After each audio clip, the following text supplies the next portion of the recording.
The courtroom was silent except for the soft shuffle of papers and the occasional click of a pen.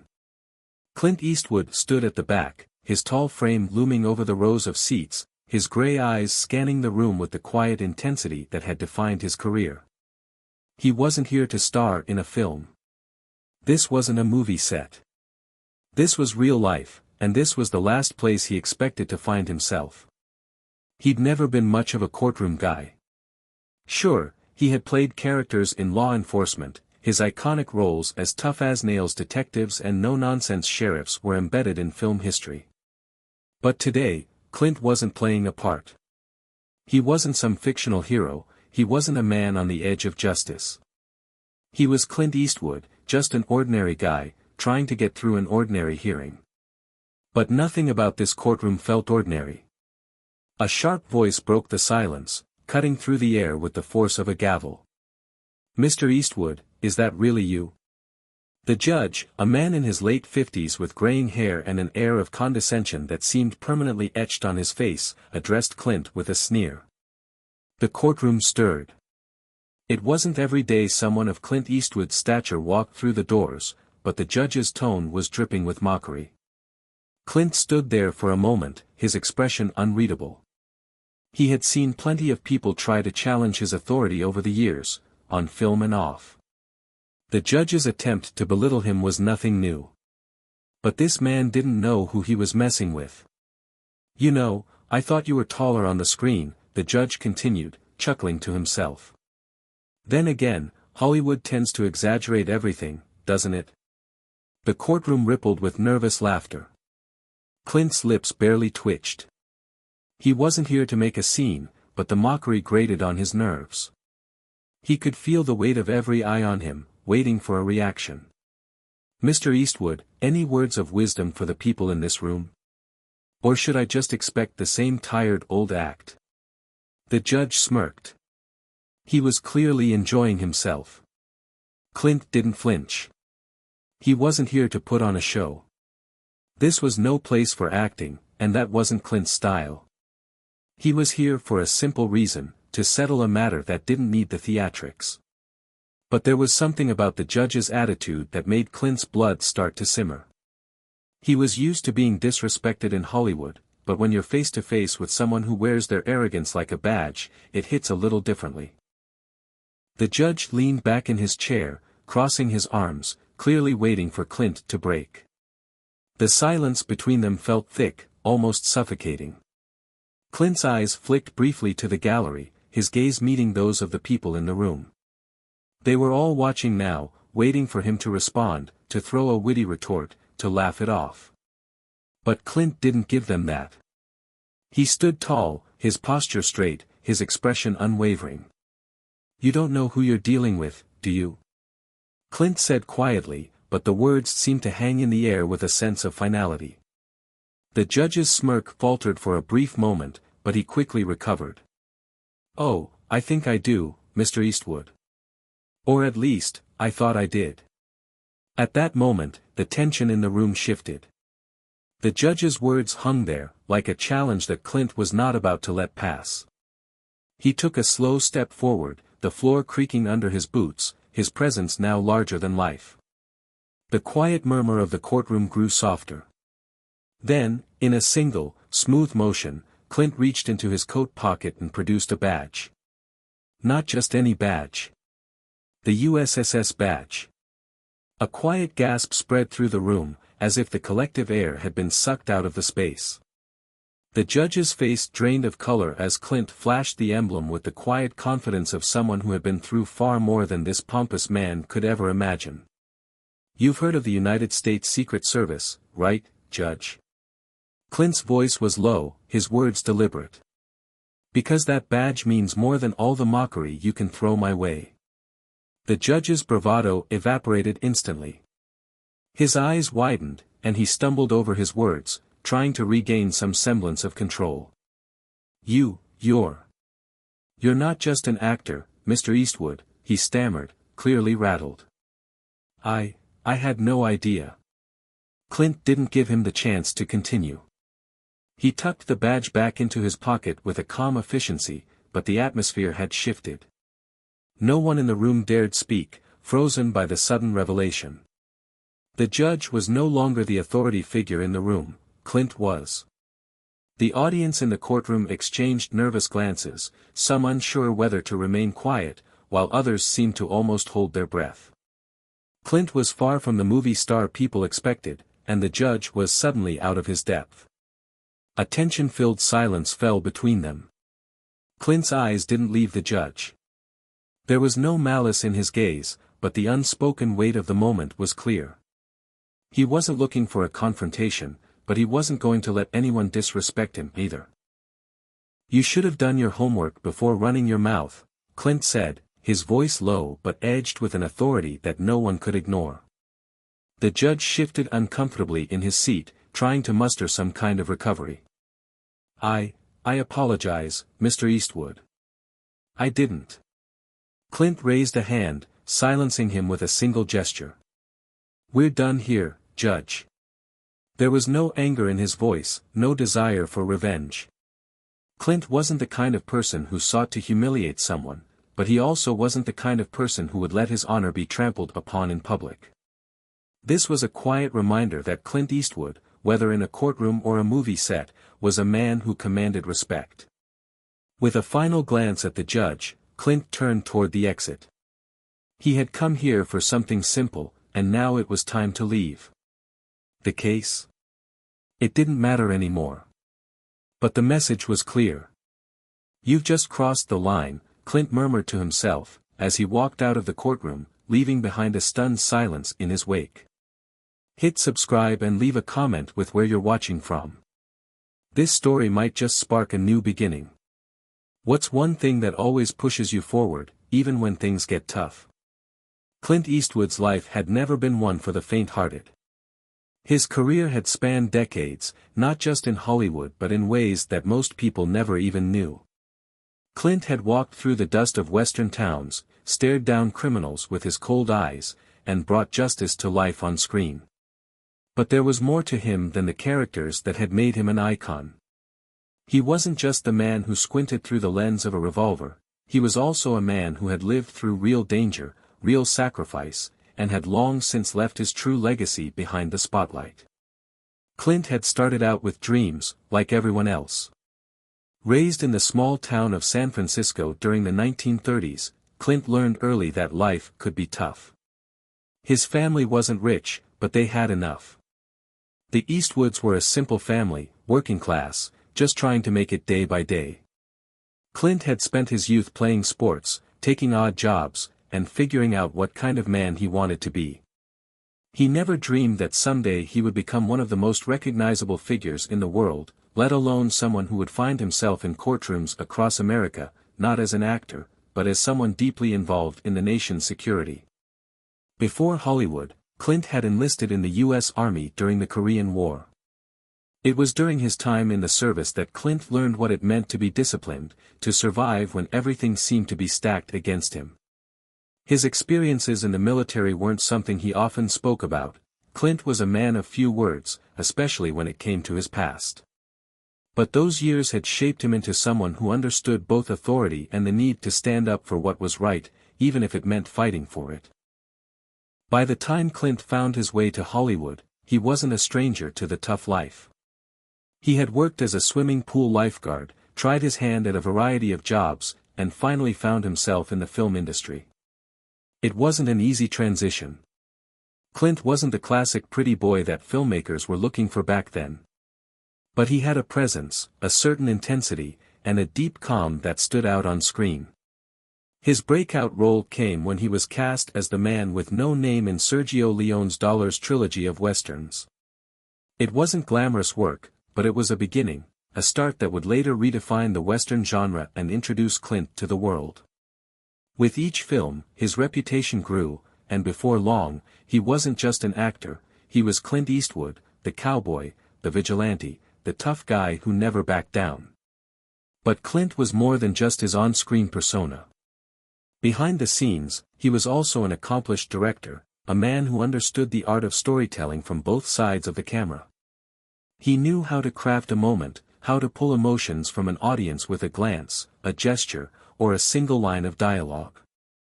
Over the years, Clint had directed films that tackled everything from war to politics, exploring the human condition with an honesty that resonated deeply with audiences. While Hollywood had given him fame and fortune, Clint's true calling was never confined to the silver screen.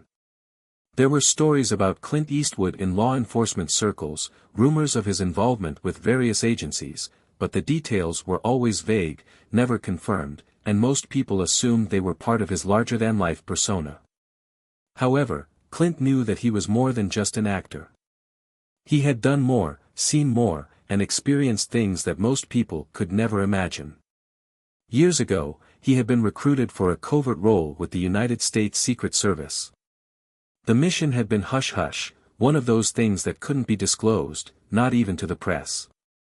Clint had taken on assignments that required him to step away from his Hollywood life entirely, working with the government to protect key figures, defuse high-risk threats, and gather intelligence that would remain classified for decades. In the years that followed, Clint kept his connection to the Secret Service under wraps. To the public, he was just a Hollywood star, but to those in the know, Clint was someone you didn't want to cross. His experience in the field had made him more than just an actor, it had made him a man with a purpose beyond fame. But that wasn't something Clint talked about often. His time with the Secret Service wasn't something he flaunted. He didn't walk around showing off his badge or talking about classified operations. He had his reasons for staying out of the limelight when it came to his covert work, and it had nothing to do with wanting to remain mysterious. It was about duty, about a quiet sense of responsibility that went deeper than anything fame could offer. As Clint got older, his role in the Secret Service had diminished, but it didn't mean he wasn't still a part of that world. He had a reputation that people respected, some out of admiration, some out of fear. And though he spent more time in his later years reflecting on his film career and enjoying a quieter life, Clint was always aware that at any moment, his past could come rushing back.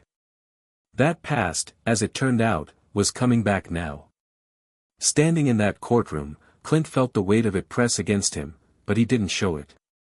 The judge's ridicule, the mocking words, they were nothing compared to the kinds of threats Clint had faced in his life. But Clint wasn't just a man from a movie. He wasn't just some washed-up actor. He was Clint Eastwood, a man who had faced death, danger, and betrayal countless times and walked away unscathed. So when the judge started poking fun, Clint didn't react with anger or defensiveness. He just did what Clint Eastwood always did, he let his actions speak louder than words. As the judge continued to dig himself deeper into the hole of his own arrogance, Clint's mind wandered back to a few years ago, when he had been asked to return for a mission involving a high-profile security threat. It wasn't something he had planned on sharing with anyone, but it was moments like these that made Clint realize how small the world could feel. He had been in the shadows of so many great moments in history, but no one ever knew. The quiet job, the unspoken risks, it had all been worth it in the end. Now, as the judge stumbled to regain his composure, Clint allowed himself to feel the full weight of the moment. The secret was out, and the man who had just ridiculed him would never be the same again. Clint Eastwood wasn't just a Hollywood star. He was a man who had lived his life in the real world, the world of hard choices, deep regrets, and moments of redemption. And that, above all else, was his legacy. The following days after Clint Eastwood's confrontation in the courtroom were filled with a tension that seemed to seep into every corner of his life.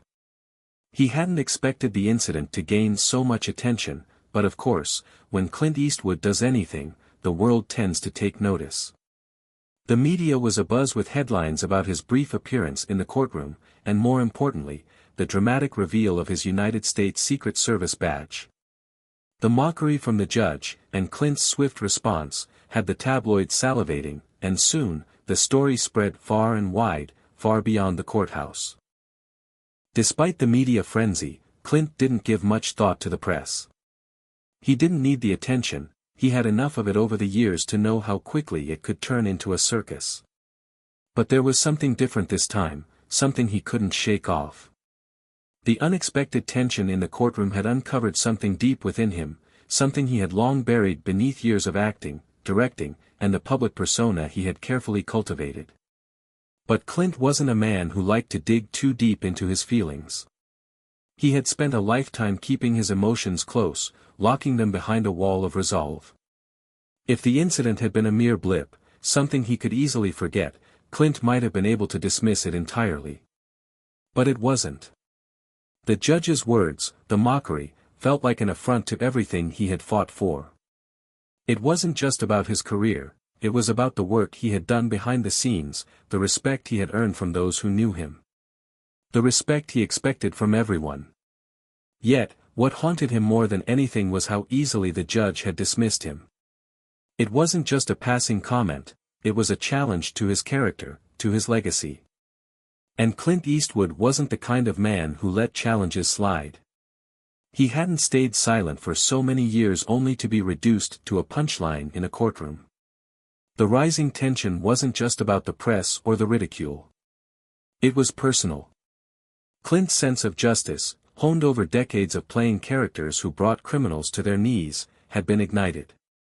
It wasn't about revenge, it never was, but something inside him stirred, reminding him that not all battles were fought on a screen. It wasn't long before Clint learned that the incident in the courtroom had sparked something bigger.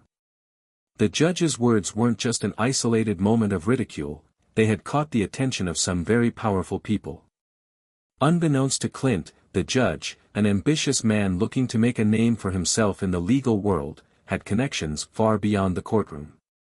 And as Clint's face and name spread across news outlets, these connections began to take a closer look at him. It wasn't just about the Secret Service badge anymore.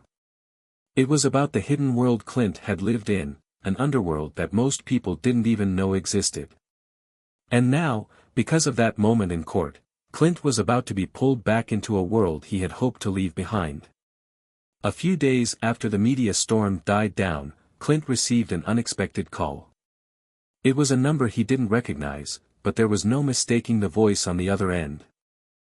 "Mr. Eastwood, I assume you know who I am," the voice said with cool authority. "I hope I'm not interrupting anything important, but I think it's time we had a conversation." Clint's eyes narrowed. He recognized the tone. It was someone who knew too much about him, someone who had been keeping tabs on his past. Someone connected to the same world he had once left. "I'm listening," Clint replied, his voice steady but carrying an undercurrent of suspicion. The voice continued. "You've made quite the stir recently, Mr. Eastwood. We don't like it when people like you go unnoticed, and you've gone and made quite a mess. Now, we need to have a conversation about your history." Clint's grip on the phone tightened, but he didn't respond immediately. He was no stranger to threats, especially not the subtle kind. He had been through enough high-stakes situations in his life to recognize when someone was playing a game. "What do you want?" Clint asked, keeping his tone measured. The voice on the other end paused before replying, "I think you know. There are things in your past that need to stay buried, Mr. Eastwood. If you're not careful, the whole world might start digging, and that's something neither of us wants." Clint's mind raced. What were they after? What did they want from him? And why now? "I don't know who you are, and I don't care," Clint said, his voice low and calm.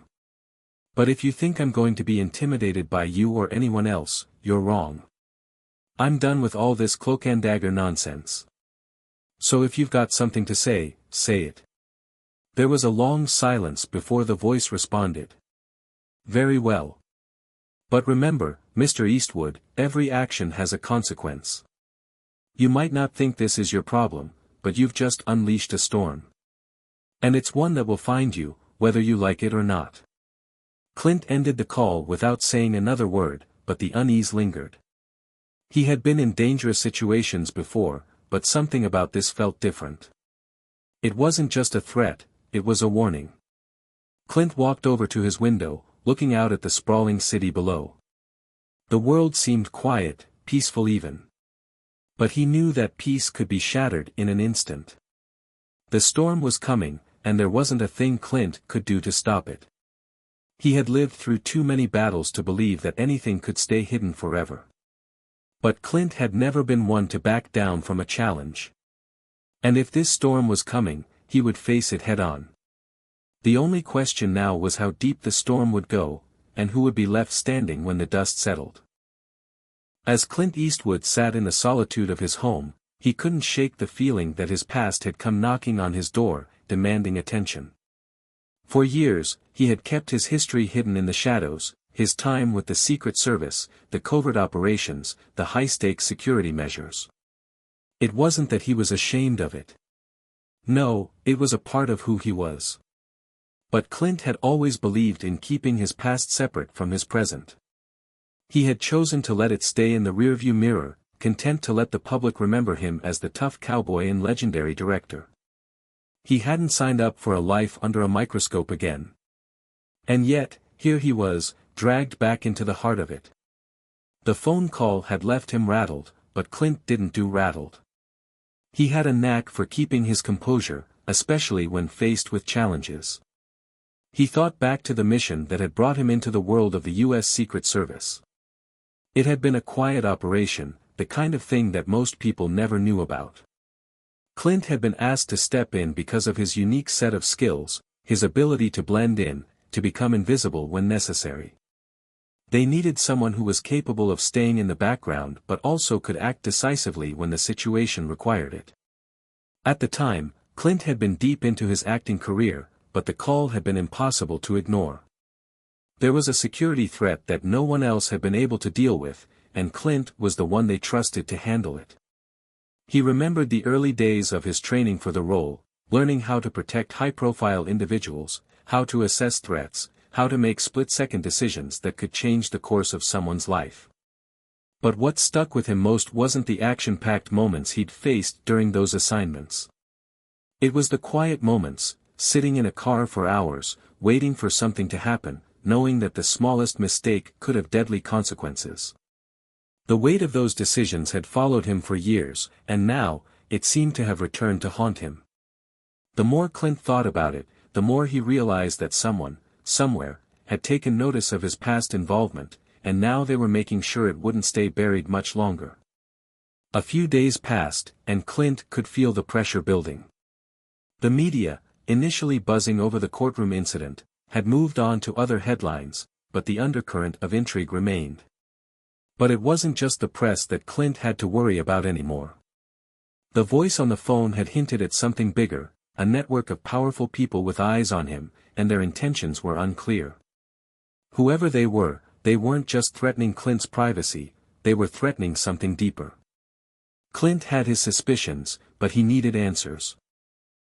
It didn't take long for Clint to reconnect with an old friend, a retired agent from the Secret Service who had once been involved in some of the same operations Clint had worked on. James Lawson, a no-nonsense man who had served with Clint during the height of his covert work, agreed to meet at a diner on the outskirts of town. Clint wasn't one to trust many people, but James had always been someone Clint could count on. They had been through too much together for Clint to doubt his loyalty. When Clint entered the diner, he spotted James right away. The man hadn't changed much since they last spoke, still sharp-eyed, still carrying the weight of his past with a quiet dignity. He stood up to greet Clint with a firm handshake, his gaze sharp as ever. "You've been keeping a low profile, Clint," James said, settling into their booth. "But I figured this day would come." Clint didn't waste time. "James, what's going on?" "Someone's pulling the strings, and I need to know who." James took a deep breath and leaned forward. "It's not just someone. It's the kind of people you don't want to mess with.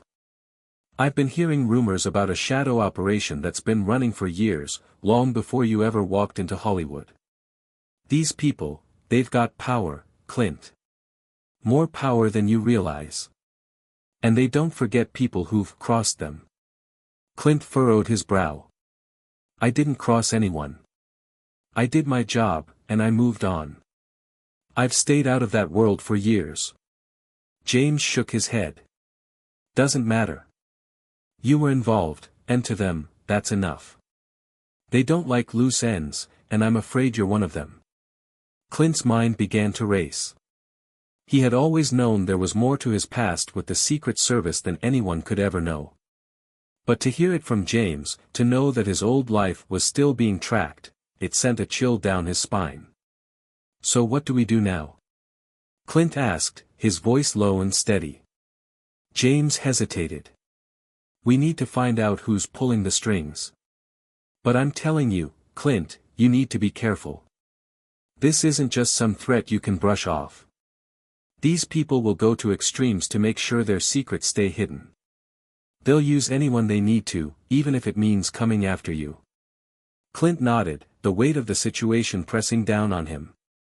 He had never been one to back away from danger, but this felt different. He had a feeling that whatever was coming, it was going to test everything he had ever believed about himself. Later that evening, as Clint sat alone in his study, contemplating his next move, he received another unexpected call. This time, it was from someone he hadn't heard from in years, a woman named Claire, who had been part of Clint's inner circle during his time in the Secret Service. She had been a valuable ally, someone Clint trusted completely. "Clint," Claire's voice crackled through the phone. "I don't know how much you know, but you need to stop digging into this. Whatever you think is happening, it's worse than you imagine. I've seen these kinds of people before, and they don't just let things go. They'll come for you, and they won't stop until they get what they want." Clint's grip tightened on the phone. "I'm not backing down, Claire. If someone's playing games with me, they're going to regret it." There was a long pause before Claire spoke again, her voice softer this time. "I know you don't like to ask for help, Clint, but you're going to need it. Trust me on this. This is bigger than any of us." Clint's heart raced. The warning was clear, he was in over his head. The past he had tried so hard to escape was now coming for him, and the people involved were not playing games. If Clint wanted to stay one step ahead, he would need to rely on those old connections he had once trusted so much. The storm was only beginning, and Clint had to be ready to face it head-on. The days following Clint's tense conversation with Claire were a blur. He knew things were escalating, but there was a strange quietness in the air. It was as though everything was on pause, waiting for the storm to hit. Clint's instincts, honed over a lifetime of experience, told him that this lull was more dangerous than any immediate threat. He spent his time in his study, sorting through old files, looking for any piece of evidence that might give him a lead. There was a deep sense of urgency in his movements, but also a growing feeling of unease. He could feel the weight of the situation pressing down on him, and every time he glanced at the phone, he half expected it to ring with bad news. The silence felt like a countdown, each minute that passed brought him one step closer to whatever was coming. It wasn't just the investigation into his past with the Secret Service that had Clint on edge. The media was still riding the wave of the courtroom incident, but there was something else lurking beneath the surface. The longer Clint stayed in the public eye, the more likely someone would connect the dots, someone who knew just how to manipulate the system. The judge's mocking words in the courtroom had only scratched the surface, and Clint had no doubt that whoever was behind it had more up their sleeve. He leaned back in his chair, massaging his temples. The quiet was becoming suffocating. It was 2 days after his conversation with Claire when Clint finally received another call. This time, it was from an unknown number. Clint's hand hovered over the phone for a moment before he picked it up. "Mr. Eastwood, we need to talk." Clint immediately recognized the voice. It was the same voice that had threatened him over the phone weeks ago. The voice that had hinted at something bigger, something dangerous. Clint didn't waste time with pleasantries. "I've heard enough from you. Who are you, and what do you want?" The voice on the other end was cold, deliberate. "I told you before, Mr. Eastwood. You've stirred up something you don't understand. But that's not the reason I'm calling. I'm calling to give you a choice." Clint's blood ran cold. "A choice?" he repeated. "What kind of choice?" The voice continued, unfazed. "You can stop digging into your past, leave it alone, and walk away from this whole mess. Or, you can keep pushing, and we'll make sure you regret it. We've already seen the damage you've caused, and it's only going to get worse.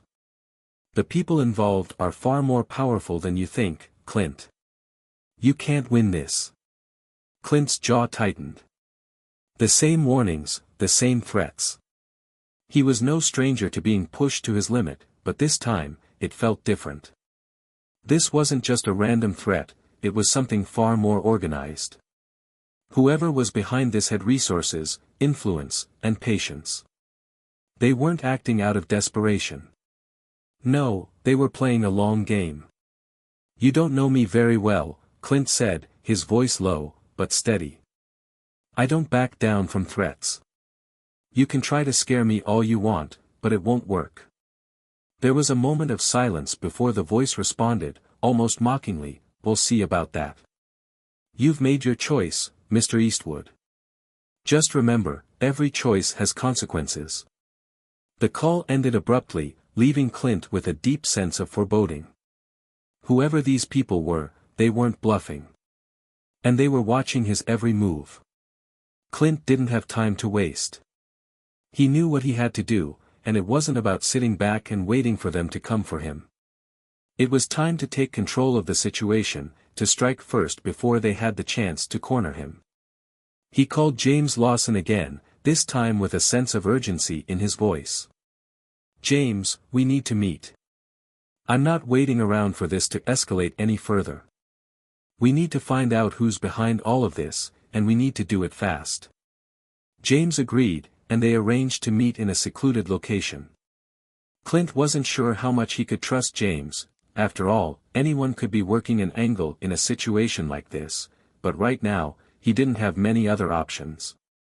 James had been a valuable ally in the past, and Clint knew that sometimes, it was the people you least expected who could help you turn the tide. When Clint arrived at the meeting spot, a quiet cafe on the outskirts of town, he found James already there, seated at a corner table. His expression was tense, his eyes scanning the room as if he was already anticipating trouble. Clint sat down across from him, not wasting time with small talk. "I've been digging," James said, his voice low. "And it's worse than I thought. The network behind this is deep, deeper than either of us realized. We're talking about a group that has their hands in everything, from government to private security to high-level business deals. They've been operating in the shadows for decades." Clint's brow furrowed. "And they're involved in my case?" James nodded grimly. The judge's words weren't just an offhand comment, Clint. He's one of their people. They have the power to influence not just the court, but the media, even law enforcement. This isn't just about you anymore, it's about something much bigger. Clint leaned back, processing the information. "So, what do we do?" "We need to go after them directly," James said, his voice steady but filled with urgency. "There are people on the inside, people who can help us take them down. But we can't trust anyone. Not yet. We need to work fast and be smart about this." Clint nodded. He didn't like being on the defensive, but if he wanted to get ahead of this, he would need to play their game. The question was, how far was he willing to go to uncover the truth? The next few days passed in a blur of cautious planning and tense meetings. Clint's mind raced constantly, trying to piece together the puzzle. His past, once neatly tucked away, was now an open wound, and he had no choice but to dive into the mess that was his history. But Clint Eastwood wasn't the type of man to shy away from danger. If he had to face it head-on, so be it. James had laid out a plan. They needed to infiltrate the network of shadowy figures behind the threats, gather evidence, and expose them before they could make their next move. It was a risky proposition, one that Clint knew would push him to the edge. But what choice did he have? If he didn't act now, the situation would only spiral out of control. The first step was to find the connections that had been made long ago. Clint's old life with the Secret Service had given him an extensive network of contacts, some of them still loyal to him, others less so. The problem was knowing who he could trust. The stakes had grown too high, and every decision was crucial. Clint's eyes scanned the pile of files on his desk. One of them stood out, an old file marked with a code he hadn't seen in years. It was from his days working with the U.S. Secret Service, a time he'd hoped to forget. But there was something about this file that called to him. It was linked to a series of covert operations, each one involving high-profile individuals with a vested interest in maintaining power at all costs. Whoever these people were, they had been operating beneath the surface for a long time, and Clint had been caught in their web. He could feel the heat of the situation rising, the pressure mounting as he sifted through the documents. The faces in the files were familiar, people he had worked with, trusted, even considered friends. But now, looking at the pages, it was clear that they had their own agendas. And Clint had been just another pawn in their game. It wasn't long before Clint received another unexpected call. This time, the voice on the other end was different. It was younger, softer, but still filled with a sense of urgency. "Clint," the voice said, its tone edged with fear. "You don't know me, but I know who you are. I've been following your case, and I think I can help." Clint raised an eyebrow. This was unexpected, and his instincts told him it was dangerous. Still, he didn't have the luxury of turning away leads. "Who is this?" Clint asked, keeping his voice calm and steady. "My name's Lisa. I was part of the operation years ago, the one you worked on with the Secret Service. I was in the field, doing surveillance, gathering intel. I know what you're up against. I've been trying to reach out to you for weeks, but I couldn't risk it until now." Clint's mind raced as he processed the information. "Why are you calling me now?" "There's something you need to know," Lisa continued. "The people behind this, they're more dangerous than you think. They've infiltrated everything, from the highest levels of government to the private sector. They've been planning something big, and it's all connected to you. I don't know why, but you're their target, Clint. They won't stop until they've neutralized you." Clint's hand tightened around the phone. "How do you know all this?" "I can't explain everything right now, but I have proof. Proof that they're involved in something bigger than just you. And I think you're the key to stopping them. But you have to trust me." Clint felt a flash of anger mixed with suspicion. He had spent too many years in the field to trust a stranger so easily. But something about Lisa's voice, desperate, but determined, struck a chord with him. "I'm listening," Clint said, deciding to take a gamble. "Where do we meet?" The location was set, a quiet, nondescript diner on the outskirts of town, a place that Clint knew well. It was the kind of place where you could have a conversation without being overheard, a perfect spot for a clandestine meeting. Clint arrived early, his eyes scanning the surroundings for anything out of the ordinary. His senses were heightened, and every car that passed, every person who walked by, felt like a potential threat. When Lisa walked into the diner, Clint immediately recognized her from the brief description she had given him over the phone. She was younger than he expected, no older than her late 20s, but her eyes held a certain intensity, someone who had seen too much and was now willing to risk everything to expose the truth. She sat down across from Clint, her nervous energy palpable. "You should be careful, Clint. They're watching. They know you're digging into this." Clint studied her for a moment, wondering if he could trust her. But the urgency in her voice, the fear behind her eyes, it was enough to convince him she wasn't lying. "What do you know?" Clint asked, leaning forward. "What's the connection to me?" Lisa hesitated, glancing around the diner nervously before speaking. "The operation you were involved in wasn't just about protecting people, it was about power. They used you, Clint, just like they've used everyone else. But I know something now, something they don't want you to find out. They've been controlling things from the shadows for years, manipulating events, pushing people into positions of power. And it's all been leading up to something big. Something catastrophic." Clint's pulse quickened. "What are you saying?" "They want you out of the way. You're the last loose end, Clint. The only one who can stop them. And they know that. That's why they've been targeting you. Clint's mind raced. So, what now? How do we stop them? Lisa glanced around once more, her voice lowering to a whisper. I have evidence. I've been collecting it for months. But I need your help to expose it. If we go public with this, we'll be risking everything. But if we don't, they'll just keep growing, and soon, it will be too late. Clint stared at her, weighing the gravity of her words. This was no longer just about protecting himself, it was about taking down a network that had been operating in the shadows for far too long. Clint's mind was spinning as he listened to Lisa's warnings. The weight of her words settled heavily on his shoulders. This wasn't just some isolated threat. No, this was part of something much larger. Something that had been unfolding in the shadows for years. And now, he was at the center of it all. He studied Lisa for a moment, trying to gauge whether she was telling the truth or simply playing some part in a game he didn't understand. It was a dangerous game, and Clint had no patience for half-truths and deception. But the desperation in her eyes told him she wasn't lying. She was in as deep as he was, and the danger wasn't just theoretical for her. So, what's the next step? Clint asked, his voice low, careful.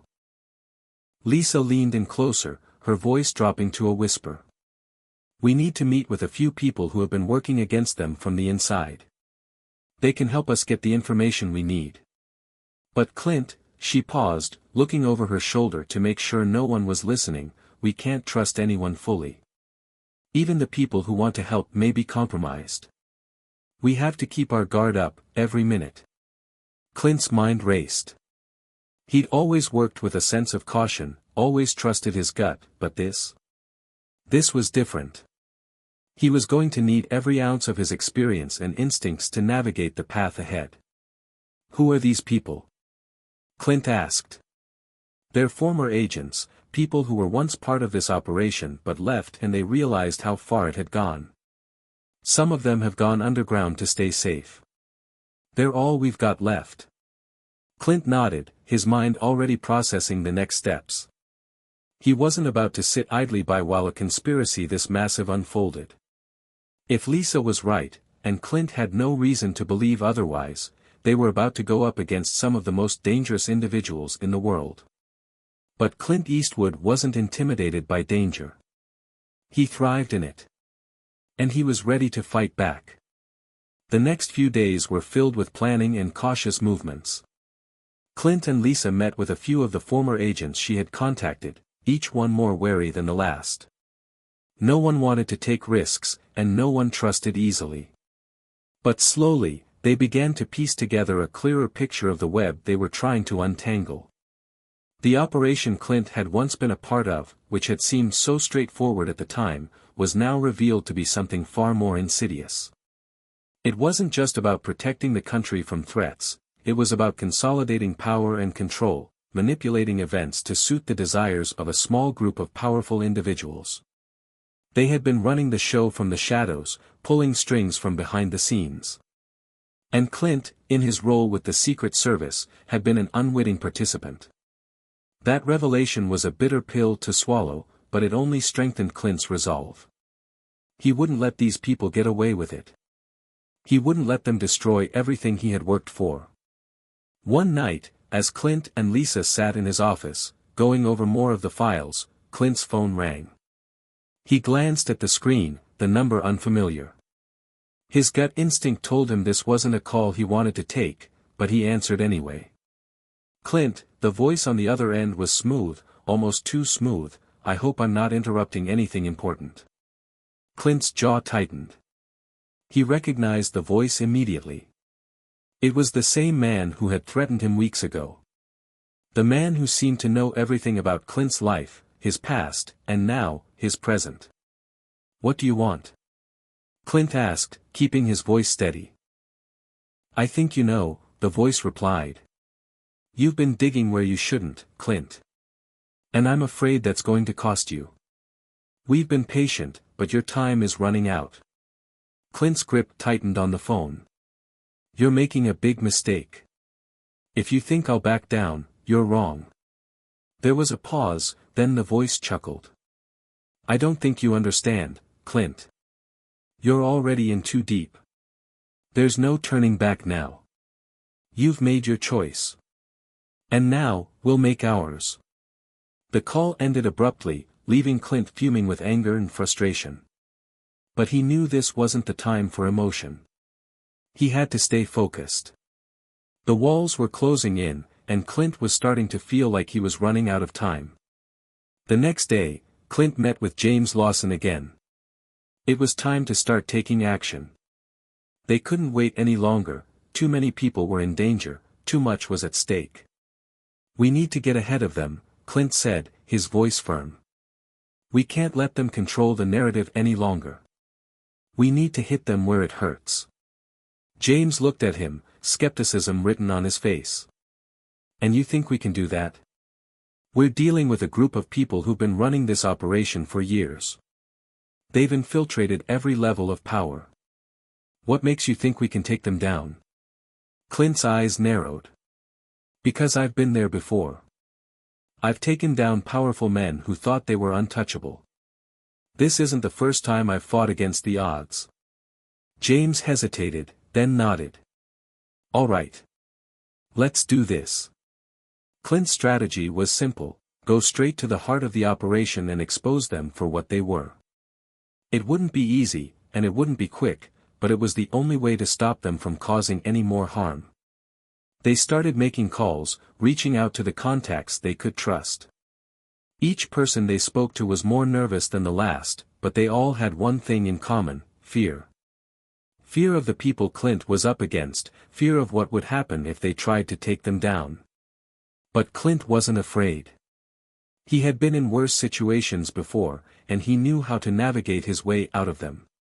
As Clint sat in his office late one night, reviewing files and contemplating his next move, he couldn't help but reflect on the strange journey his life had taken.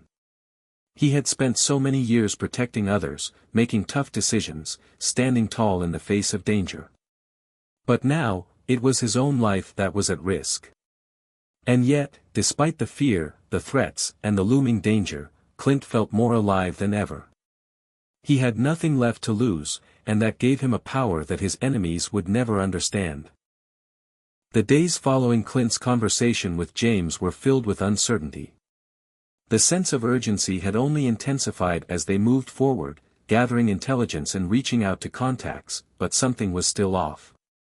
Clint couldn't shake the feeling that he was being watched, that every move he made was anticipated by an unseen enemy. And, as much as he tried to ignore it, there was a creeping sense of betrayal that gnawed at him, buried deep in his chest. Lisa had been a beacon of support, offering information when she could, but Clint knew he couldn't rely solely on her. The deeper he got into this web of deception, the more he realized that there were fewer allies than he thought. Trust was a commodity in short supply, and every person he encountered could either be a potential friend or an enemy in disguise. That night, Clint found himself at his usual spot, the small diner on the edge of town. It had become a safe haven, a place where he could think clearly without prying eyes. He leaned back in the booth, staring out the window at the darkening street. The familiar hum of the diner's neon lights was a welcome comfort, even if the reality of the situation remained grim. Lisa had called earlier, warning him of another potential lead, but Clint couldn't shake the feeling that this was all a trap. The same shadows from his past were closing in on him. People he once trusted were now enemies.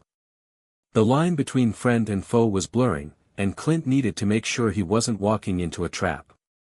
Just as he finished his coffee and stood to leave, the door to the diner opened. Clint's hand instinctively went to the side of his jacket, where his weapon was tucked securely. His eyes scanned the room, watching for any signs of trouble. That was when he saw her, an older woman, her face tired, but her eyes sharp and calculating. She looked familiar, but Clint couldn't place her right away. She walked toward his booth, sitting down without an invitation. There was a confident air about her, as though she belonged there, in the very heart of Clint's war against the shadows. "You don't recognize me, do you?" she asked, her voice soft but with an edge of authority. Clint frowned, studying her closely. "Should I?" She smiled faintly, her expression unreadable. "You don't remember the operation in New York, back in '97? The name hit Clint like a cold rush of air. The memories were hazy, distant, but he had been involved in a high-profile case back then, working deep undercover in the city's crime-ridden underbelly. He had crossed paths with countless faces, but this woman was someone he'd forgotten. "Yes, I remember," Clint said, his voice growing more cautious. "Who are you?" "Marie Davis," she said, her eyes locking onto his. "I was a part of that operation, just like you. But I left the service years ago after I realized just how deep the corruption ran. I was one of the few who made it out, or at least, I thought I did." Clint's eyes narrowed. "And now you're here. Why?" "Because I know what you're up against, Clint," Marie said, her tone serious. "I've been watching from the sidelines, trying to piece everything together. They've been running a much bigger game than you know. It's not just about you. It's about them, those who think they're untouchable. And they're closer to getting what they want than you realize." Clint felt a chill. Marie's words only confirmed his suspicions. Whoever was behind this, whoever had orchestrated this web of deceit, was much more dangerous than he could have imagined. "So, what now?" Clint asked, his voice steady despite the storm of thoughts racing in his mind. Marie leaned in, her voice lowering to a whisper. "You can't take them down alone, Clint. They've infiltrated every level of power, from local law enforcement to the highest government officials. They know everything about you, and they know what you're capable of. But there's one thing they haven't figured out yet: you're still playing the game, and they think you're out of it." Clint's jaw clenched. "So, what do you propose?" "I've got a way in," Marie said. "But it's going to require all of us working together. The people you've trusted, the ones you've kept close, if any of them are compromised, we're done before we start. We need to find out who we can trust, and fast." Clint thought for a moment. The trust issue was becoming more critical by the day. His own allies were looking more like potential threats, and the people behind this conspiracy were playing a game with rules he hadn't even begun to understand. But one thing was clear: he wasn't alone anymore. For better or worse, Marie had just thrown her hat in the ring. "You've got my attention," Clint said finally, leaning back in the booth. "But you better be sure this isn't another trap." Marie met his gaze without flinching. "I wouldn't be here if it wasn't." The next few days were spent in near total secrecy. Clint and Marie began to coordinate with their limited but growing network. The next step was simple: expose the operation for what it was, and make sure the right people were in place to dismantle it. But nothing was ever that simple. The deeper they dug, the more resistance they faced. Every door they tried to open seemed to lead them into another trap. Lisa was proving to be an invaluable asset, but Clint's mistrust of her continued to linger. He couldn't afford to let his guard down, not when the stakes were so high. As much as he wanted to believe her, Clint had seen too many people betray him in the past. One mistake now, and it could all fall apart. They began to pull strings from every angle, trying to isolate the true culprits while staying one step ahead of the people who wanted them dead. Clint was becoming a master of playing this dangerous game of chess, anticipating every move, countering every attack, while keeping his eyes on the prize, the people behind this monstrous operation.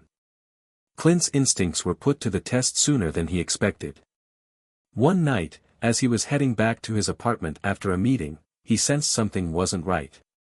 The hairs on the back of his neck stood up. He was being followed. He moved quickly, ducking into an alleyway and turning the corner, trying to lose whoever was tailing him. His heart pounded in his chest as he weaved through the dark streets, glancing over his shoulder. There. A shadow darted into view. Clint knew he had no time to waste. He pulled out his gun, ready for whatever was coming next. The alley was dark, and the air was thick with the scent of wet asphalt. Clint's senses were on high alert as he pressed his back against the cool brick wall, his gun ready in his hand. He didn't have time to second-guess himself. Whoever was after him wasn't here by accident. This wasn't just a random tale. They were hunting him. Clint moved swiftly, turning down another narrow alley, trying to shake the pursuer. His footsteps were light but purposeful, a dance of shadow and silence. He could feel the presence behind him, like an invisible hand reaching out, trying to catch up. He turned another corner and darted down a fire escape, climbing up quickly, using the steel rungs to propel himself to safety. He paused for a moment at the top, taking a deep breath. His eyes scanned the streets below, looking for any sign of movement. It was too quiet, too still. But then he saw it. A figure emerged from the shadows. Clint could only make out the silhouette in the dim light, but there was no mistaking the figure's intent. Whoever this was, they weren't just some random thug. This was someone trained, someone who knew how to stay in the shadows. Clint's mind raced. He had to act fast, or he'd be cornered. Clint's heart pounded as he crouched low behind the railing of the rooftop, watching the figure below. His mind was working overtime, calculating, predicting, and assessing. He couldn't afford a mistake. This wasn't just some low-level threat, this was a professional. The figure began to move, walking with purpose, scanning the area for Clint. Clint's hand tightened around his gun. He knew that if this person got any closer, he'd be forced to make a choice, fight or run. Either way, the confrontation was inevitable. A plan started to form in Clint's mind. He waited until the figure was directly below him, almost close enough to hear his own breathing. Then, Clint pounced. He leapt off the fire escape with surprising agility, landing behind the figure with barely a sound. Before the man had a chance to react, Clint grabbed him from behind, locking him in a chokehold. The man struggled, but Clint's grip was firm, honed from years of physical training. "Who sent you?" Clint growled in the man's ear, his voice low and threatening. The man didn't answer immediately, but Clint could feel the tension in his body. He was resisting, but for how long? "I'm not here to play games," Clint warned, tightening his hold. "Answer me, and maybe I'll let you walk away." The man gasped for air, but finally, the words came. "Clint. You have no idea what you're dealing with," he wheezed. "They're already watching you. You'll never get out of this alive." Clint's mind raced. They? The people behind this operation? Whoever they weren't afraid to send people after him, and they had the resources to do so. This was bigger than Clint had imagined. "Who are they?" Clint asked, shaking the man for more information. The figure let out a strained laugh. "You really don't get it, do you? They've been controlling things for years. They've infiltrated everything. You can't win." Clint could feel the man's consciousness slipping as he struggled to stay awake. He didn't have much time before he passed out. Clint was running out of patience. "Tell me who's behind this," Clint demanded. Before the man could answer, there was a faint sound, a whirring, almost like the hum of a distant engine. Clint's instincts kicked in. He released the man, shoving him to the ground, and turned toward the sound. A black SUV had pulled up to the corner of the street, and two men were getting out. Clint didn't hesitate. He bolted toward the opposite side of the rooftop, climbing down into another alley, disappearing into the night before they could spot him. Clint didn't stop running until he reached the underground parking garage he'd been using as a temporary safe house. His breath came in ragged gasps, his heart still pounding from the close call. He had barely escaped from the men who'd been tailing him, and now, with the information he'd gathered, things were beginning to take shape. But what the man had said haunted him: "You can't win." Clint didn't buy it. He'd faced impossible odds before, and he'd always come out on top. This was just another challenge. Another game he was determined to win. But the stakes were higher now. Whoever was behind this didn't just want Clint out of the picture, they wanted to break him. And the fact that they were willing to send professionals after him proved just how dangerous they were. The next day, Clint met with Lisa and Marie. His mind was still reeling from the encounter, but he knew they had to keep moving forward. If they were going to take down the people behind this, they had to act quickly, before the odds stacked even higher against them. "We've got a problem," Clint said, pacing in front of the table. "Someone's onto us. They've got resources, and they're not afraid to use them." Lisa frowned, leaning forward. "We knew this wasn't going to be easy, Clint. But we can't back down now." Marie spoke up, her voice calm but with a hint of urgency. "I've been working on a lead. There's a person who might be able to give us more information. But we have to act fast. If they've already sent professionals after you, Clint, we're running out of time." Clint nodded. "Where do we find this person?" Marie paused for a moment, then leaned forward. "He's one of the few who escaped the operation years ago. He has information, but he's been hiding for a long time. He's going to be hard to get to, but he's our best shot at getting closer to the people who are pulling the strings." Clint's eyes narrowed. "We'll find him. And when we do, we're going to make sure we end this once and for all." The plan was simple in theory, but Clint knew better than to expect things to go smoothly. They had a lead, and that lead was someone who had been hiding from the very people they were trying to take down. This person wasn't just another informant, he was someone who had seen the worst of what these shadowy figures were capable of, and survived. If Clint could find him, the pieces of this puzzle might finally fall into place.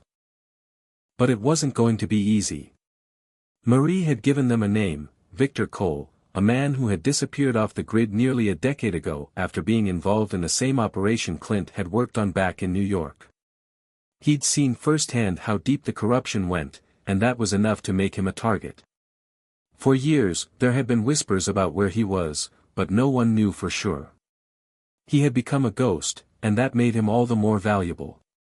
Clint didn't like chasing ghosts, but this was his best chance at unraveling the mess he'd found himself in.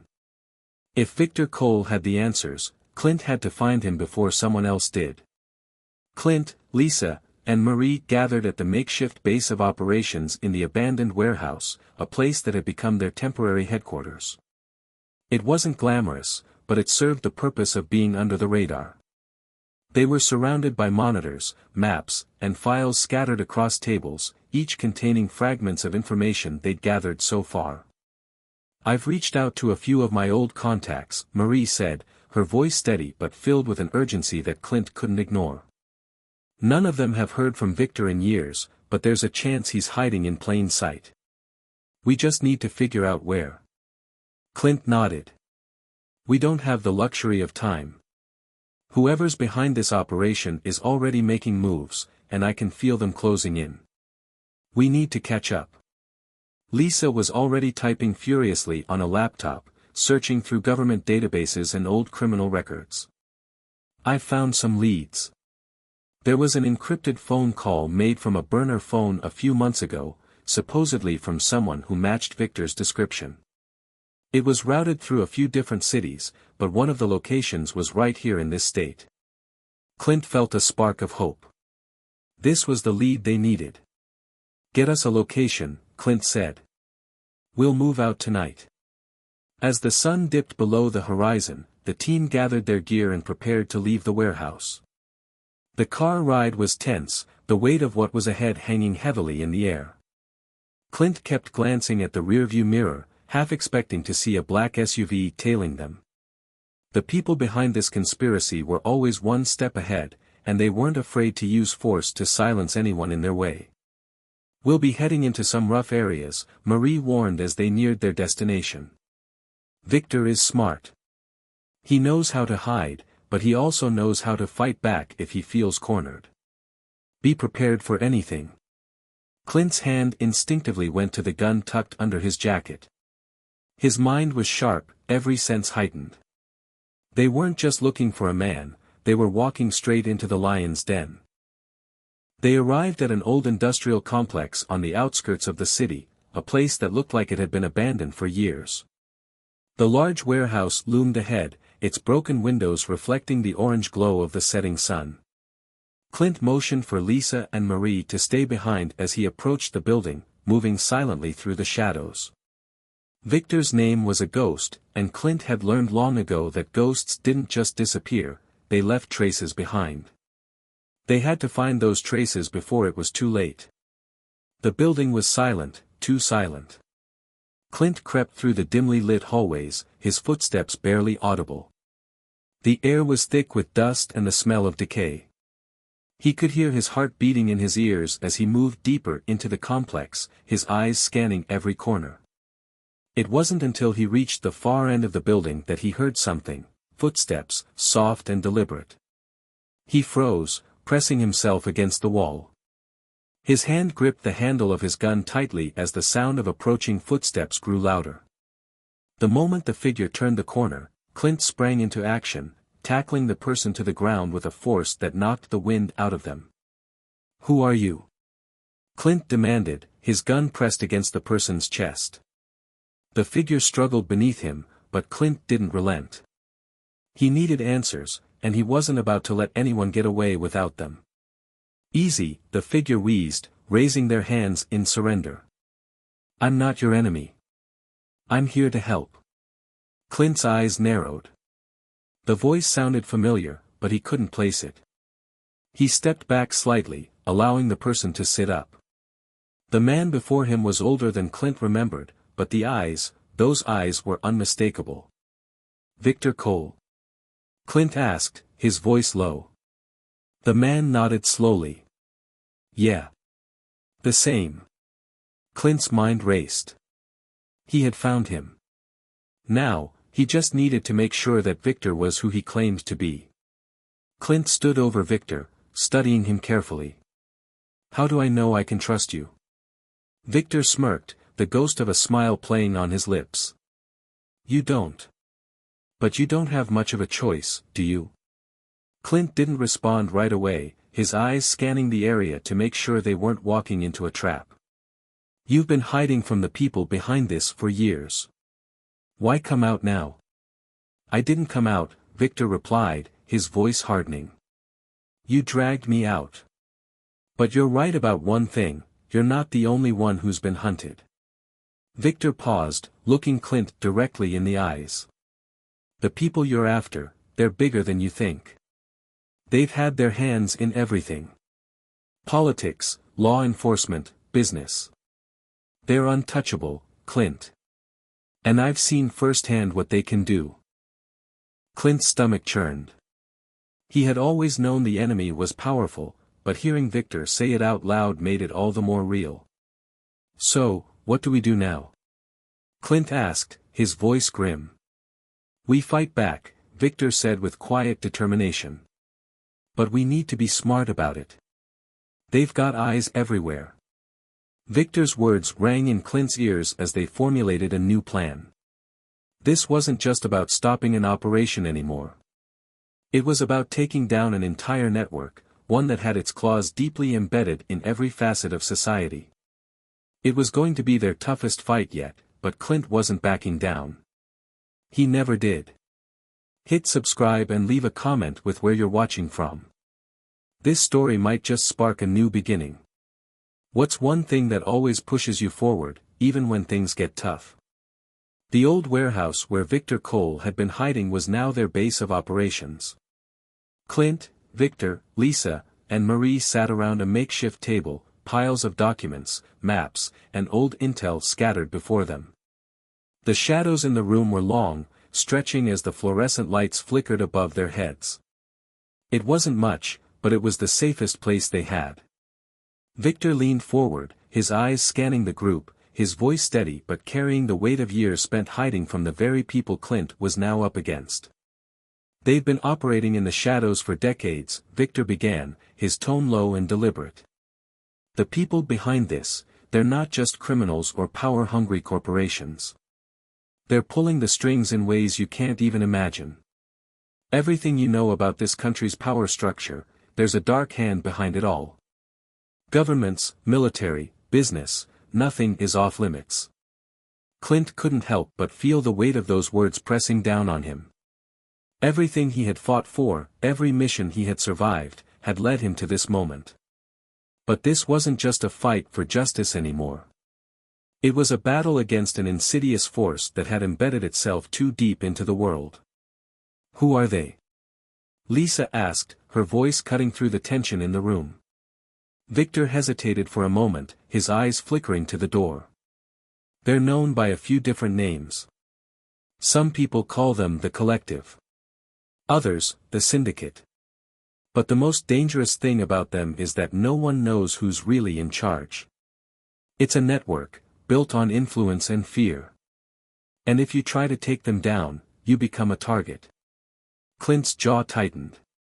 So we just walk away and let them keep running things? Victor shook his head. No. You can't walk away. But you need to understand, this isn't just about one person or one operation. This is about an entire system. We're not just fighting against people, we're fighting against everything they've built. Clint leaned back in his chair, running a hand through his hair. I don't care how deep this rabbit hole goes. I'll take them down. We'll take them down. Victor studied Clint for a long moment, his eyes filled with both caution and respect. You're brave, Clint.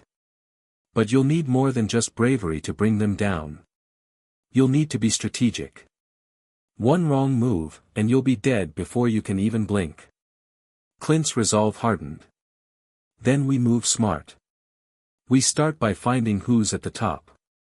Marie, who had been silent until now, spoke up.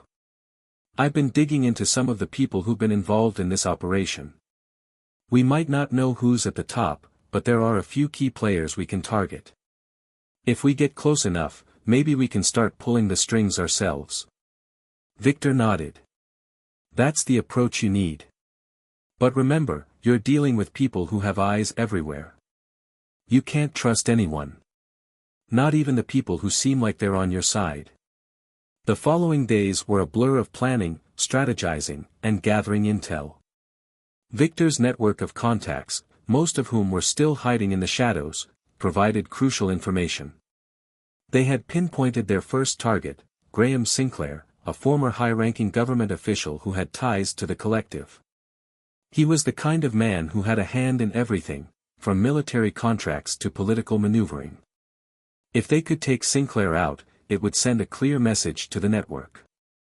They had traced Sinclair's movements to a private estate on the outskirts of the city, a heavily guarded compound that was rumored to be one of his many properties.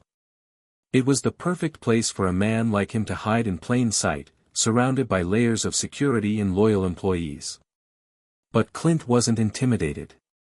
You ready for this? Lisa asked as they sat in the back of the van, overlooking the estate. The windows were tinted, hiding their presence from any potential surveillance. Clint nodded, his gaze fixed on the sprawling compound. We'll hit him tonight.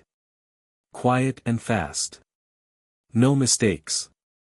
Victor, sitting next to Clint, studied the estate through binoculars. The security's tight, but not impenetrable. We'll need to get past the outer fences and disable the alarm systems before we get too close. There's a garage at the back. If we can get inside, we'll have a direct line to Sinclair. Marie looked over the plans on her tablet, frowning. The guards are regulars. We've got their shifts, and they rotate every 6 hours. If we can catch them off guard at the right moment, we'll have a window of opportunity. Clint rubbed his chin, scanning the estate. We're going to need a distraction. Something big enough to draw their attention away from us. I've got that covered, Marie said, her voice steady. I can rig the security cameras to loop for a few minutes. That'll give us the window we need. Clint turned to Victor. You sure you're ready for this? Victor didn't hesitate. I've been on the run for too long. I'm ready to make a stand. The night was darker than Clint had anticipated, the moon hidden behind thick clouds. The group moved with precision, their steps synchronized as they approached the back of Sinclair's estate. Marie had already worked her magic on the security system, and the cameras were on a loop, leaving the guards blind to their movements. Clint led the way, his gun drawn and ready. They slipped past the outer fences with ease, using the cover of darkness to their advantage. As they neared the garage, Clint held up a hand, signaling for the others to stop. He could hear the soft hum of security cameras rotating above them, but they had nothing to worry about. They were invisible. Victor's voice came in a hushed whisper. "This is it. The garage is ahead. Sinclair's inside, and we're running out of time." They moved quickly, entering the garage through a side door. The interior was dimly lit, filled with luxury cars and high-end equipment. But Clint wasn't interested in the vehicles. He was looking for Sinclair. They crept through the garage, making their way to a staircase that led to the upper floors of the estate. They were so close. Clint's pulse raced in anticipation, but he kept his emotions in check. Now was not the time for mistakes. They reached the top of the staircase and stopped outside the door to Sinclair's private office. Clint exchanged glances with the team, signaling them to be ready. He pushed the door open slowly, making sure not to make a sound. Inside, Sinclair was sitting behind a massive desk, his back to them. He seemed to be alone, but Clint knew better than to trust appearances. He moved swiftly, creeping into the room with the others right behind him. But just as Clint reached for Sinclair, a faint sound stopped him in his tracks. A slight click. The sound of a weapon being drawn.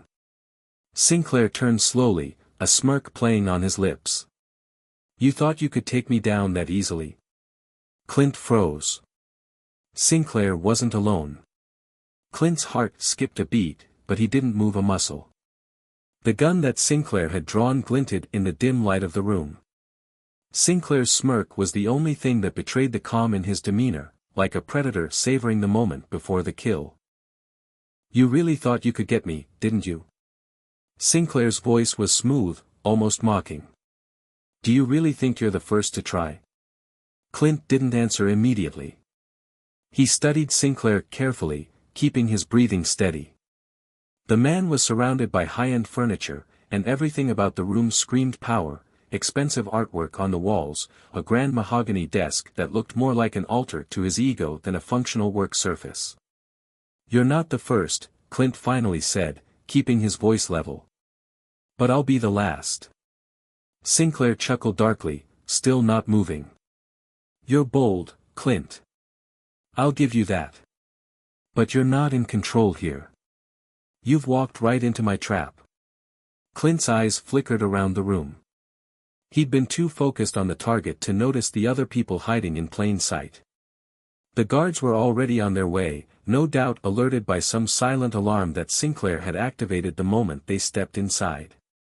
"You've been playing chess while we've been playing checkers, Clint," Sinclair said, standing slowly, the gun still in his hand. "Did you honestly think you could bring down an operation this massive with a handful of people? You have no idea what you're up against." Clint didn't flinch. "I've got a pretty good idea now," he replied. The sound of footsteps outside the door confirmed what Clint had feared. Reinforcements were on the way. This was it, this was the moment where it could all go south in an instant. Victor's hand twitched toward his weapon, but Clint stopped him with a sharp gesture. Now wasn't the time for a gunfight. They needed to think this through, fast. Sinclair's gaze followed the movement. "Don't even think about it," he warned, his voice a low growl. "I don't want to hurt you, Clint. But I will if it comes to that." Clint's mind raced, thinking through their options. The guards would be here any second, and the room was too open, too exposed. There was only one option left. "You're right about one thing," Clint said, his voice suddenly calm. "We're outnumbered. But you're not as clever as you think." Sinclair raised an eyebrow. "Go on," he said, intrigued. "I don't need to take you down," Clint continued.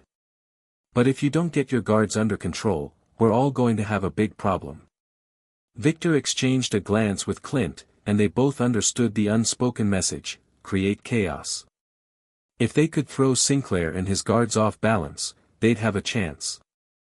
The sound of footsteps grew louder, and Clint took a calculated risk.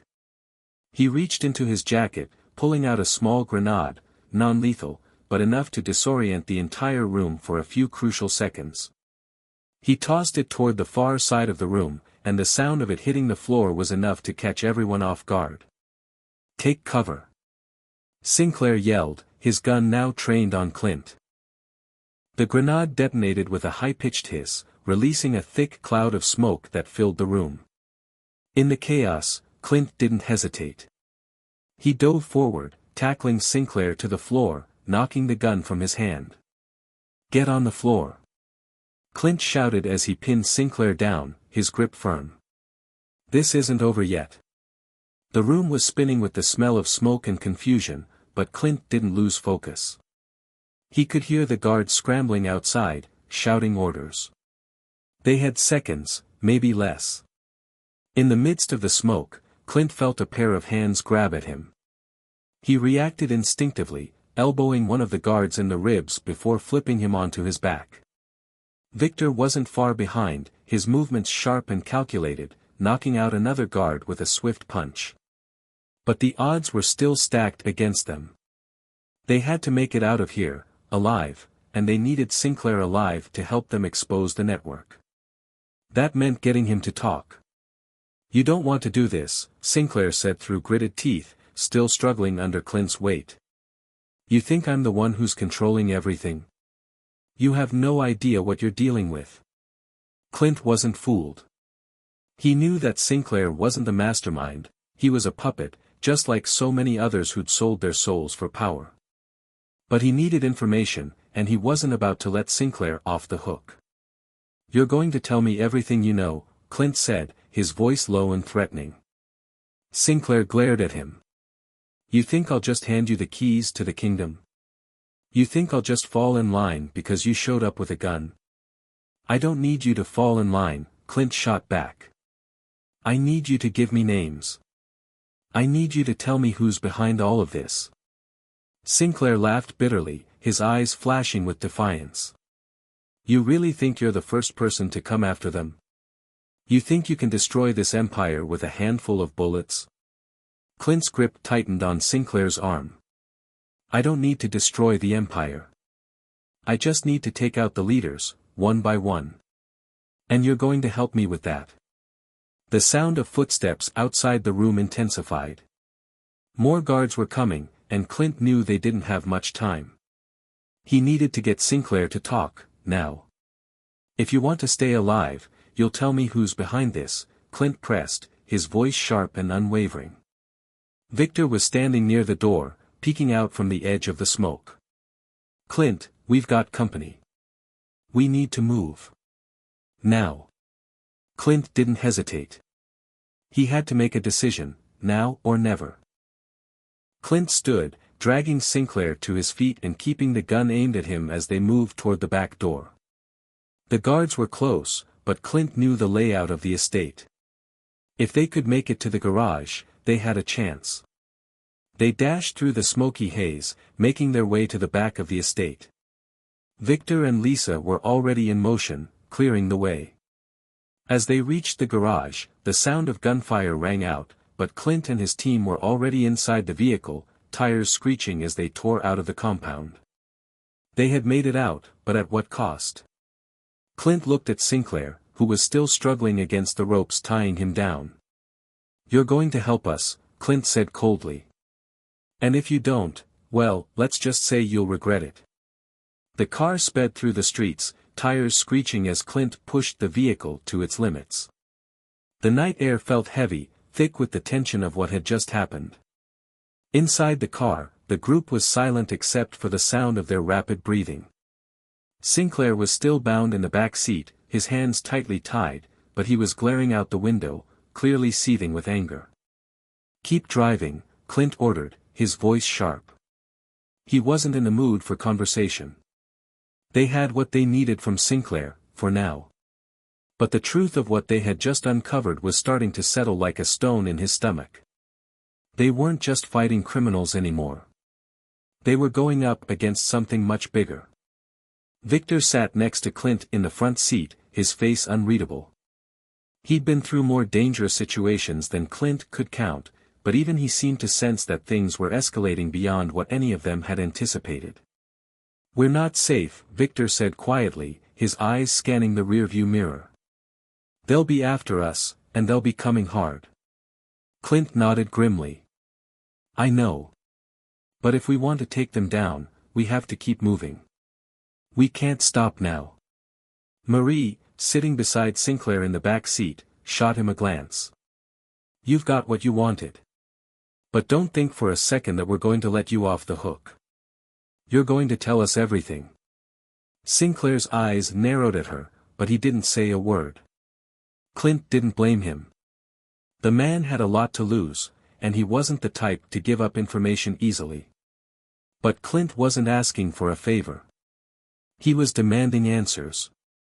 "We'll get it out of him," Clint said, his voice cold and firm. They didn't have a plan for where to go next. They didn't need one. They knew the truth now, they were no longer just fighting a group of criminals. They were up against a covert network with connections that stretched to the highest levels of power.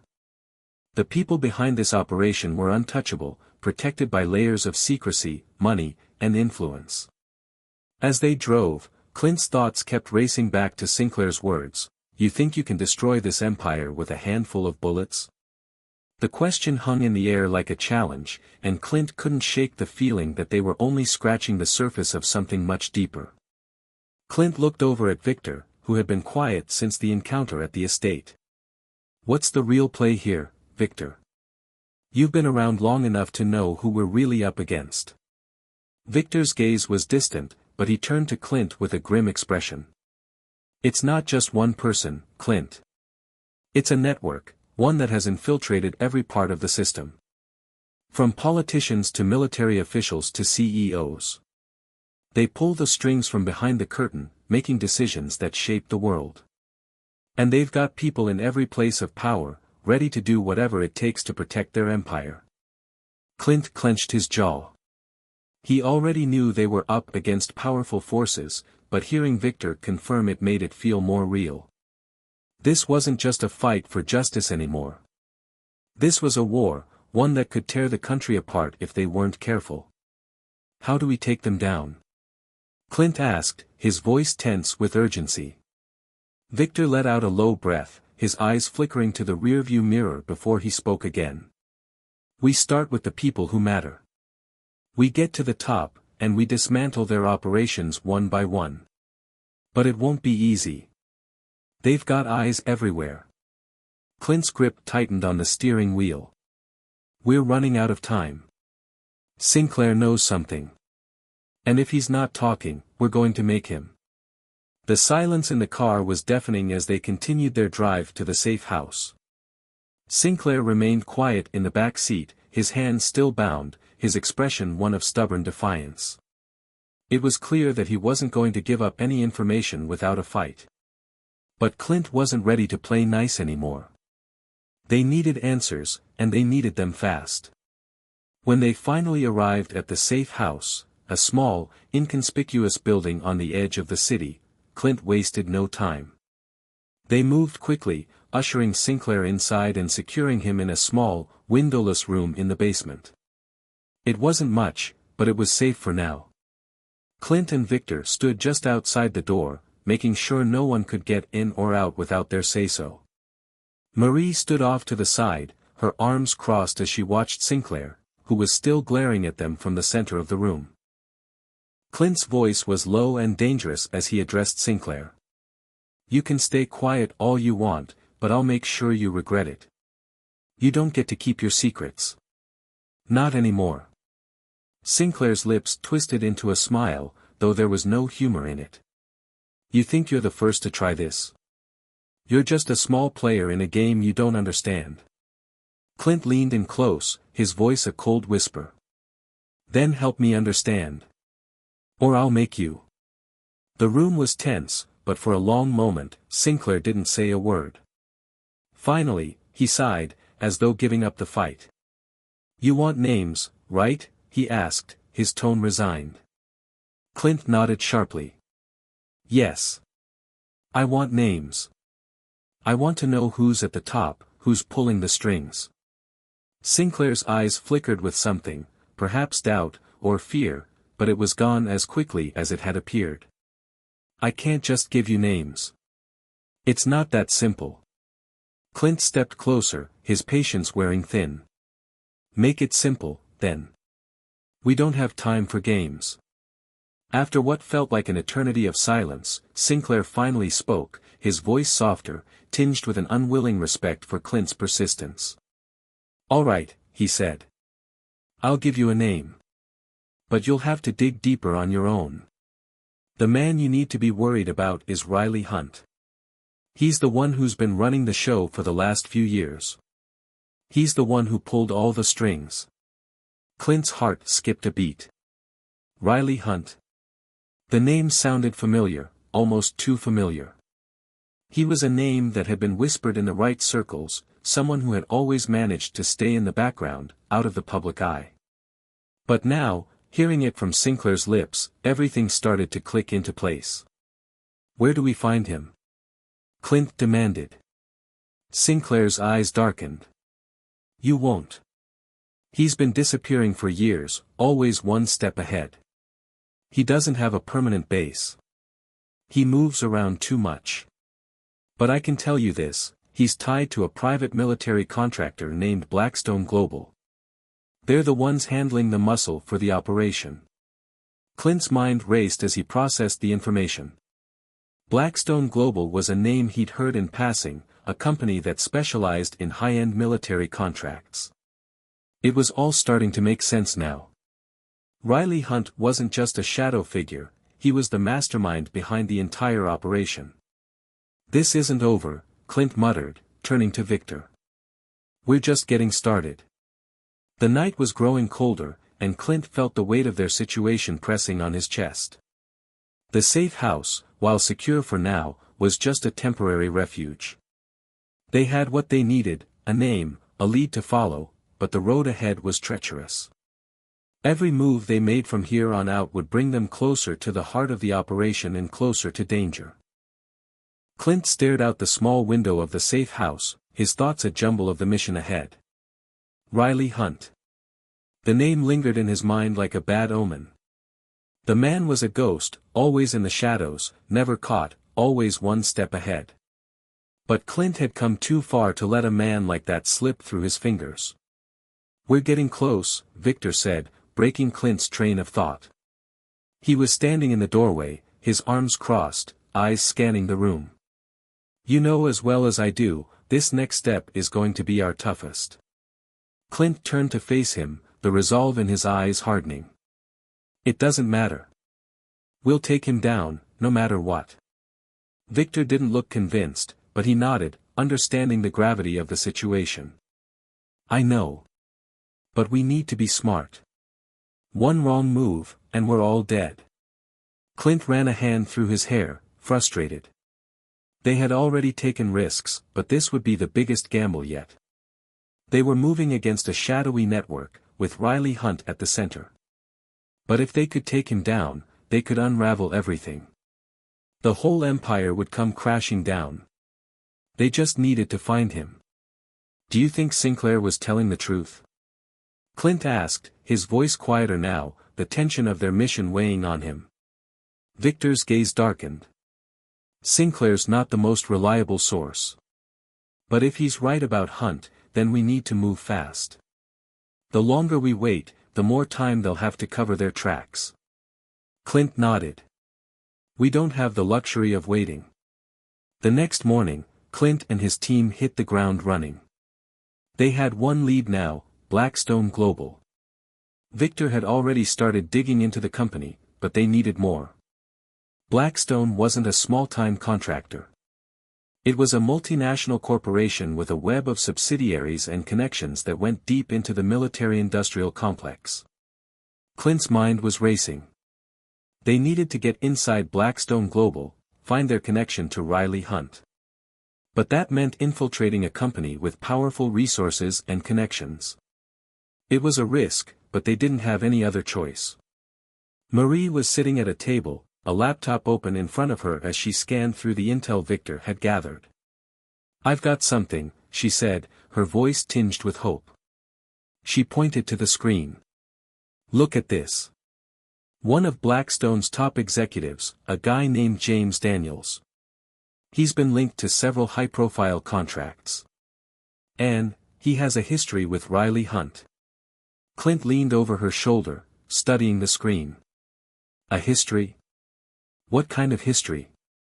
Marie clicked through several files.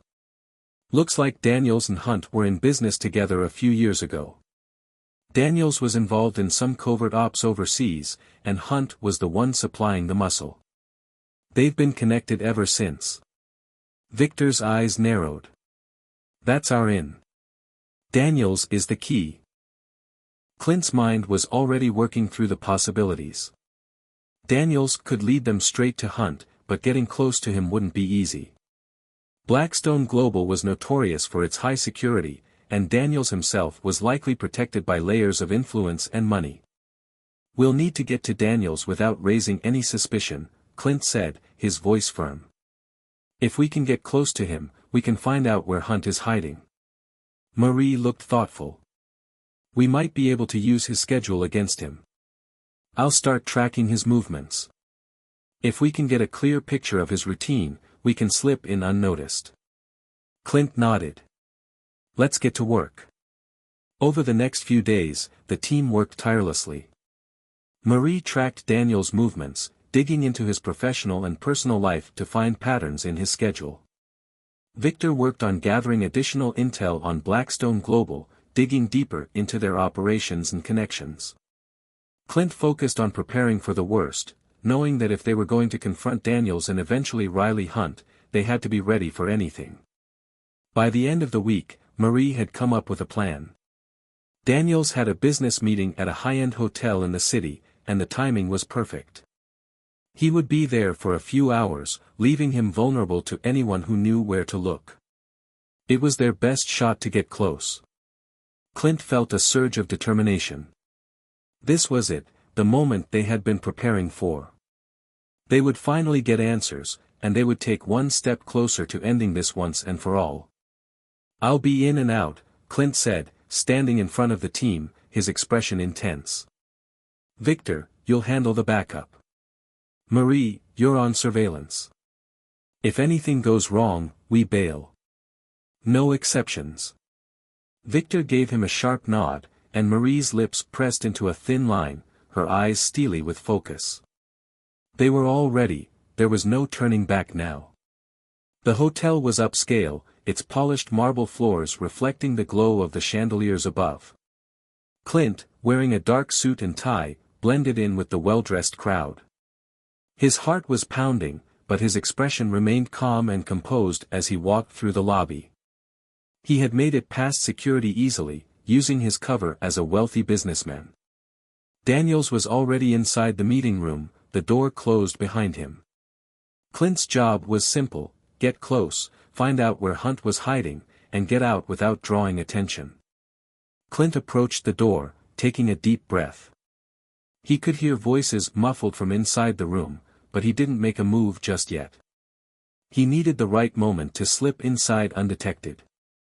Through the small crack in the door, he saw Daniels, surrounded by a few other men in suits.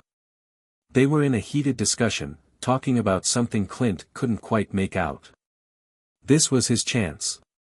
He reached for the door handle, but just as his fingers touched it, he froze. There was a sound from behind him, footsteps. Someone was coming. Without thinking, Clint turned and stepped into a nearby hallway, his pulse quickening. This wasn't part of the plan. He had to move quickly. He couldn't risk being spotted now. The footsteps grew louder, and Clint realized he'd been made. Someone had seen him. He turned on his heel and sprinted down the hallway, the sound of pursuit echoing behind him. His heart raced as he rounded a corner, weaving through the maze of hallways. He didn't know how long he could keep this up. He had to find an exit, and fast. Just as he reached a service door, a hand shot out, grabbing him by the shoulder. Clint reacted instantly, swinging around and delivering a punch to the attacker's face. The man stumbled back, but Clint didn't stop. He shoved the door open and bolted outside, the night air hitting him like a slap to the face. His heart was thudding in his chest as he ran. They were close, he could feel it. But he wasn't about to let them catch him. Not now. Clint's breath came in ragged bursts as he sprinted through the dimly lit alley behind the hotel. The cold night air stung his face, but he didn't slow down. The footsteps behind him had faded, but he knew they weren't far behind. He had narrowly escaped capture, but the encounter had rattled him. He couldn't afford to make another mistake. Every second counted. The sound of his pounding footsteps echoed in the alley as he took a sharp turn, his mind racing. What went wrong? He had been so close to Daniels, so close to the information they needed. Now, they were back to square one. And yet, there was something gnawing at the back of his mind, a gut feeling that told him there was more to this than just a failed mission. Something was off, and Clint couldn't shake the feeling that he was being watched. He slowed down, forcing himself to calm his breath as he took a moment to assess his surroundings. No one in sight. But there was a sharp sense of urgency now, a need to regroup before the situation spiraled even further out of control. He had to get back to the team. His phone buzzed in his pocket, pulling him from his thoughts. Clint pulled it out, swiping the screen to reveal a message from Marie. "Marie, where are you? We've got a problem." Clint's stomach dropped as he quickly typed back. "Clint, what happened?" "Marie, we lost contact with Victor. He was supposed to be on standby, but he hasn't checked in. I think they're on to us." Clint cursed under his breath. Damn it. Without a second thought, he turned on his heel and started back toward the safe house. He had to find Victor, whatever it took. It wasn't just about him anymore.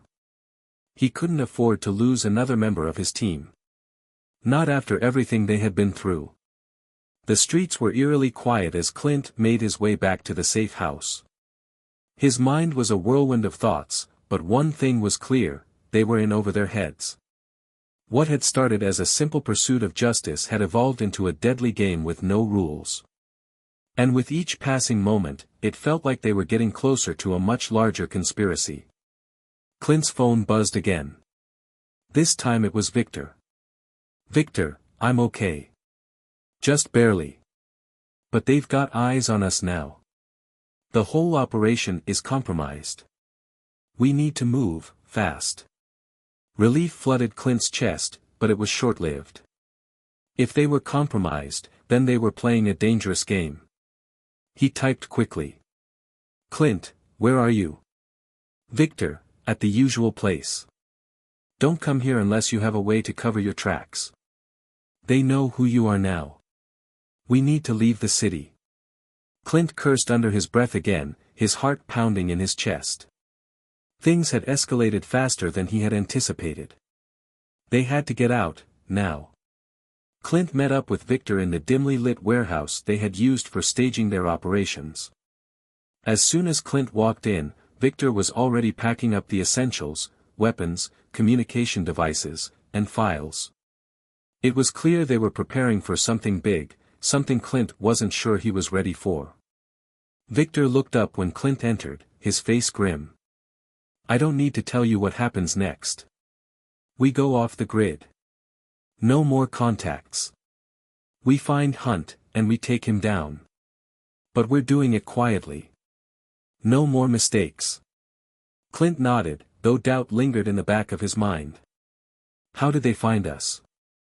Who compromised the operation? Victor didn't meet Clint's gaze. It doesn't matter. The fact is, we're on our own now. The people who are behind this. They know who we are. And they'll stop at nothing to keep their operation running. We're no longer just fighting criminals. We're up against a network that stretches far beyond what we've seen. Clint's jaw tightened. We have no choice. We've come too far to turn back now. Victor agreed silently. The room was heavy with the weight of their decisions.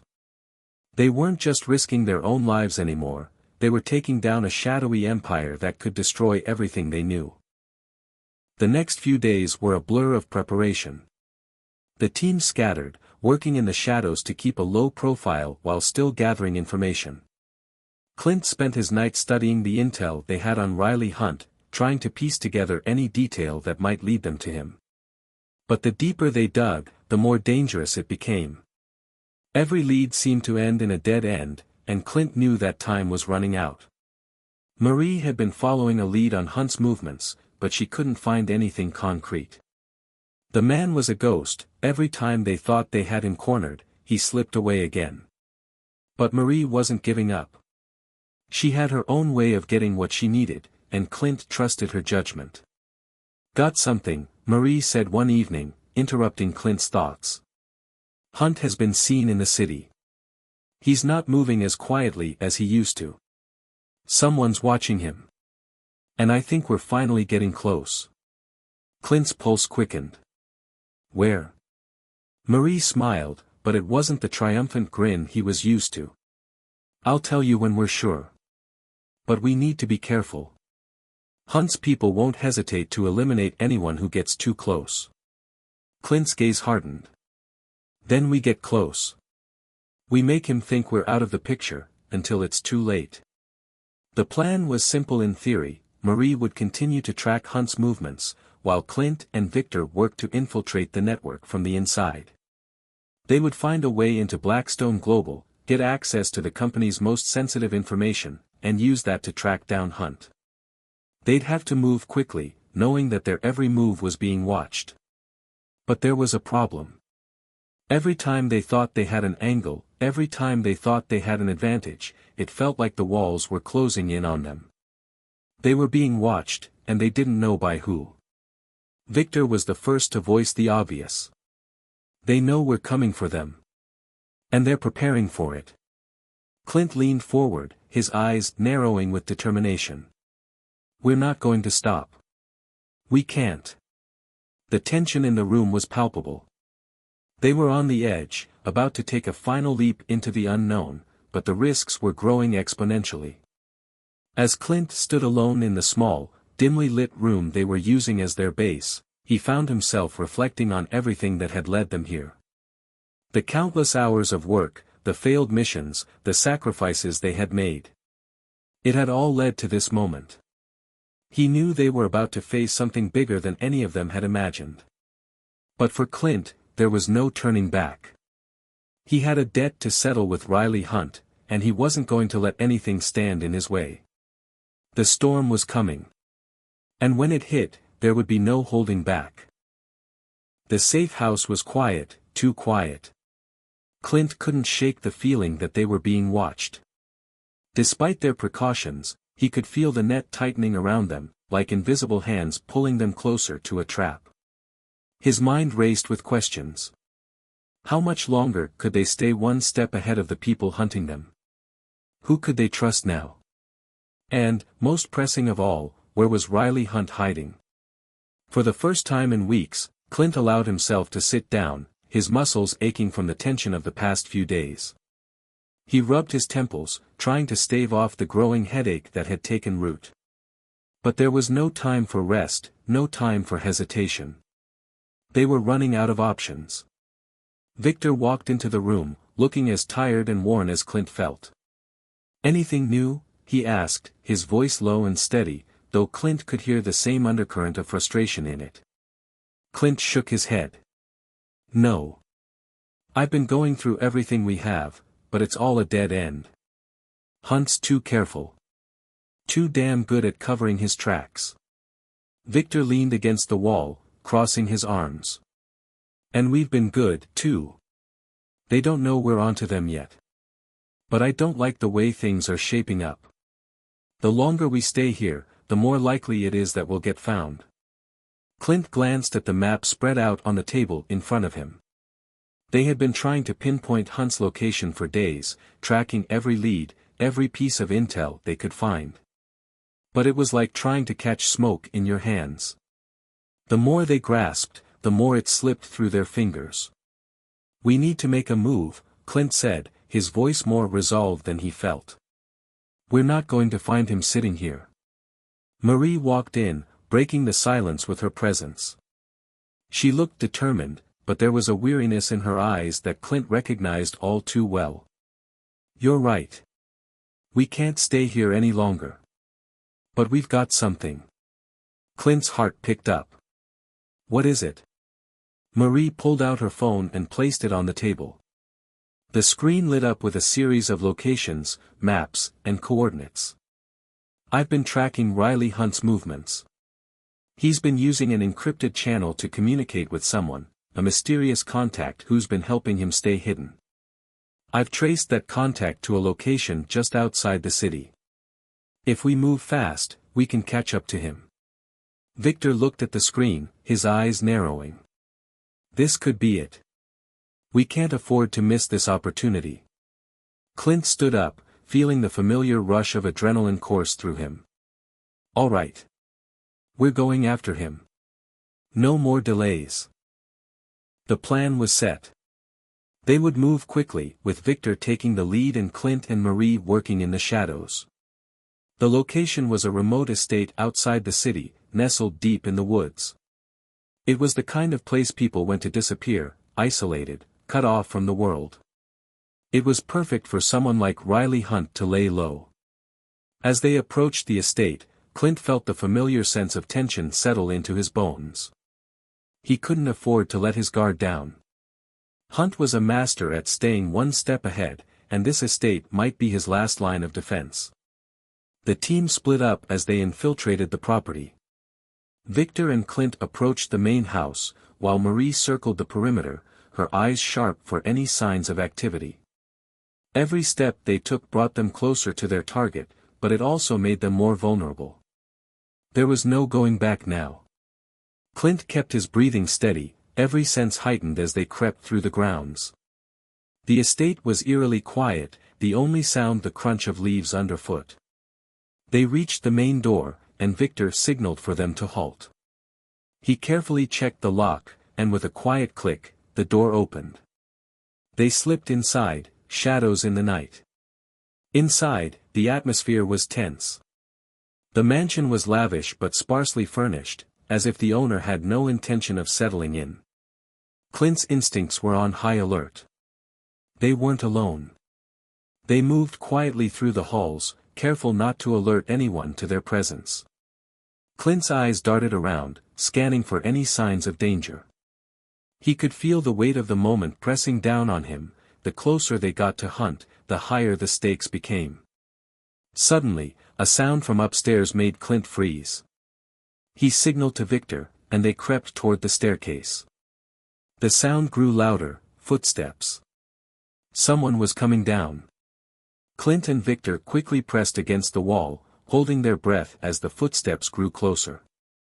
A shadow moved across the landing above, and Clint's heart skipped a beat. He recognized the figure. It was Hunt's contact. Before Clint could react, the figure stopped, and their gaze locked. It was too late to hide. They had been spotted. The contact's eyes narrowed. "You've been following me." Clint didn't flinch. "We've been following him," he corrected, his voice low but firm. "Where is Riley Hunt?" The contact's eyes flickered with something close to fear before he reached into his jacket.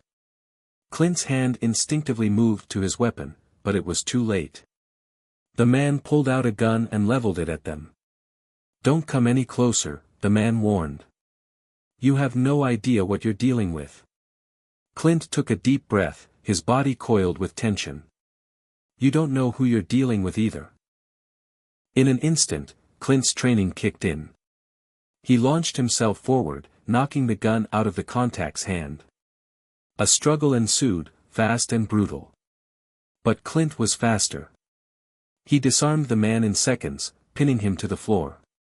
Victor was at Clint's side in an instant, helping restrain the man. "Where is Hunt?" Clint demanded again. The contact sneered. You think you can take him down? You're too late.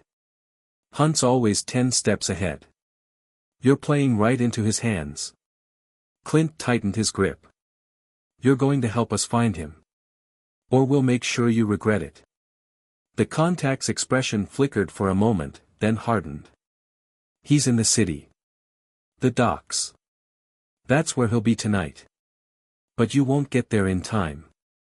Clint's heart pounded in his chest. They had the lead. But the man's last words echoed in his mind. You won't get there in time. Was it a warning? Or was it a challenge? Clint didn't waste any more time. Victor, get the car ready. We're heading to the docks. Victor nodded and moved quickly. Marie had already received the intel and was en route to the location. As Clint prepared to leave, he felt the weight of the moment settle in. They were on the edge of something huge. This was their chance to finally end this, one way or another. The moon hung high in the sky, casting an eerie glow over the water as Clint, Victor, and Marie approached the docks. The usual bustle of the harbor was absent. Instead, there was only the soft creak of boats and the occasional ripple of water lapping against the shore. The air smelled faintly of salt and rust, a mixture of industry and decay. It was the perfect setting for an ambush. Clint's heart raced. They were getting close. His fingers brushed against the handle of his weapon, his senses on high alert. Every shadow seemed to hold a threat.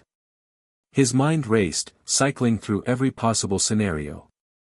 Hunt had to be here, this was their moment to catch him. Victor, silent as ever, walked beside him, his eyes scanning the area for any signs of movement. Marie was already positioned further ahead, keeping watch from the shadows. They had no room for mistakes now. This is it, Clint muttered, his voice barely audible over the sound of distant waves. He checked his phone for the final coordinates one last time. They were close, just a few more blocks. As they neared the first row of warehouses, the tension in the air thickened. This was a place that could swallow them whole if they weren't careful. They needed to be in and out fast, find Hunt, and eliminate the threat once and for all. Stay sharp, Clint warned, his voice low and steady. We don't know how many are waiting for us. They could be anywhere. Victor nodded without a word. They were ready. The docks were nearly silent, save for the occasional sound of someone working or moving crates in the distance. Clint gestured for them to stop at the corner of a warehouse, his eyes narrowing as he searched for any sign of life. Marie's voice came over their earpieces. I've got movement. 2 men near the second warehouse. They're armed, but they don't see us yet. Clint's breath caught in his chest. Take them out quietly. He and Victor moved swiftly, each step calculated and purposeful. They reached the edge of the warehouse, where the 2 armed men stood near the entrance, unaware of their approach. Clint made the first move, his body a blur as he sprinted across the open space, closing the distance between him and the men in mere seconds. Victor followed suit, quickly and efficiently neutralizing one of the men with a swift strike to the neck. Clint, meanwhile, dealt with the second man. He grabbed him by the shoulders, spinning him around and slamming his head into the concrete wall with a sickening thud. The man crumpled to the ground, unconscious. Clint signaled for the team to move ahead. No time for hesitation. They reached the entrance of the warehouse, where the faint hum of activity could be heard from inside. Clint pressed his ear against the door, listening. It was quiet, too quiet. There was no chatter, no sounds of movement. It felt like the calm before the storm. We go in now, Clint whispered. Marie, you're with us. The door creaked open, and the team stepped inside, their footsteps muffled by the thick layer of dust on the floor. The warehouse was filled with stacked crates and shadows, the perfect hiding place for someone who didn't want to be found. Clint moved cautiously, scanning the area. His pulse quickened as they neared the back of the warehouse. Suddenly, a voice broke the silence. You really thought you could find me, didn't you? Clint's breath caught in his throat as he froze. The voice was unmistakable. It was Riley Hunt. Hunt stepped out from the shadows, a smug expression on his face. He was flanked by two armed men, both of whom immediately aimed their guns at Clint, Victor, and Marie. Hunt's eyes glinted with something dark, amusement, perhaps. "You've been a thorn in my side for far too long," Hunt said, his voice calm, as if they were nothing more than an inconvenience to him. "But now, you're too late." Clint's fingers tightened around the grip of his weapon. "It's over, Hunt. This ends tonight." Hunt's smile never faltered. "You think you've won? You've been playing right into my hands all along. You're not in control anymore." Clint's mind raced as he assessed the situation. They were outnumbered, but they had the element of surprise on their side. They couldn't afford to mess this up. "Victor," Clint murmured under his breath, "on my signal, take the left." Victor's eyes flicked to Clint, giving a subtle nod of agreement. Marie positioned herself to the right, preparing for a strike. Clint could feel the tension building, every second stretching out as he waited for the perfect moment. And then, without warning, Hunt's men moved. A burst of gunfire shattered the silence as Clint ducked behind a stack of crates, narrowly avoiding the bullets. The firefight had begun. Clint's training kicked in immediately. He moved swiftly, returning fire with precise shots that took down one of Hunt's men, sending the other ducking for cover. The warehouse was filled with the deafening sound of gunshots and the smell of gunpowder, the chaos engulfing the room. Victor moved fast, taking out one of the remaining men with a shot to the leg, forcing him to the ground. Hunt's face twisted in fury, his eyes locking with Clint's. The two men were locked in a silent standoff as the gunfire echoed around them. "This isn't over, Clint," Hunt sneered, slowly backing away toward the far end of the warehouse, where a concealed escape route lay hidden. "You'll never stop me." Clint took a step forward, his finger on the trigger. He wasn't about to let Hunt get away again. Not this time. But then something unexpected happened. Before Clint could make a move, a loud crash rang out from above. A shadow dropped from the rafters of the warehouse, landing right between Clint and Hunt. The newcomer was quick, a blur of motion that sent Hunt's remaining men scrambling for cover. Clint's eyes widened as he recognized the figure. It was someone from his past, someone he never expected to see again. "Long time no see, Clint." The voice was familiar, but Clint couldn't quite place it at first. And then, as the figure stepped into the light, Clint's heart sank. It was someone he had thought was dead. "John." Clint breathed, disbelief written across his face. John Westbrook, a former ally from Clint's days with the Secret Service, was standing before him. But there was something off about him, his eyes were cold, calculating. And the gun in his hand wasn't pointed at Hunt. It was aimed at Clint. The warehouse was now quiet, the only sounds the faint hum of distant machinery and the muffled breathing of Clint and his team. John Westbrook was handcuffed and seated against a crate, his eyes still blazing with defiance. Despite the intensity of the situation, Clint couldn't shake the unsettling feeling that this was far from over. Clint stood in front of him, gun still in hand, watching as Victor and Marie began securing the area. He could feel the weight of the betrayal hanging in the air like a storm cloud. There was so much left unanswered. John had betrayed him. But more importantly, he had betrayed everything they'd fought for. The sacrifices, the camaraderie, everything was a lie. "Why, John?"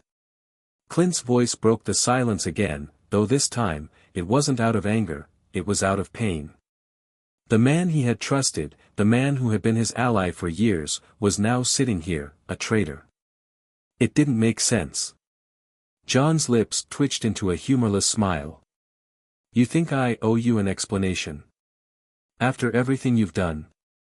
You've never understood the game, Clint. You still believe in the fairy tale." Clint's jaw tightened. He'd always believed in doing what was right, in protecting the innocent. But now, with John's words hanging in the air, it felt like he was the fool. He hadn't been prepared for this. You were always a pawn, Clint, John continued, his voice venomous. Hunt. He gets it. He knows how the world works.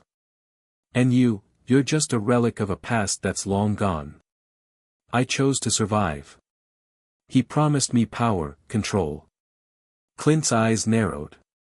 At the cost of your soul? John laughed bitterly, his face twisting. I don't have a soul left to lose. Clint felt a pang of regret, but it quickly turned to resolve. He had no choice now but to finish what they had started. Hunt still had to be dealt with. And John? John would have to be taken into custody. No more second chances. No more mercy.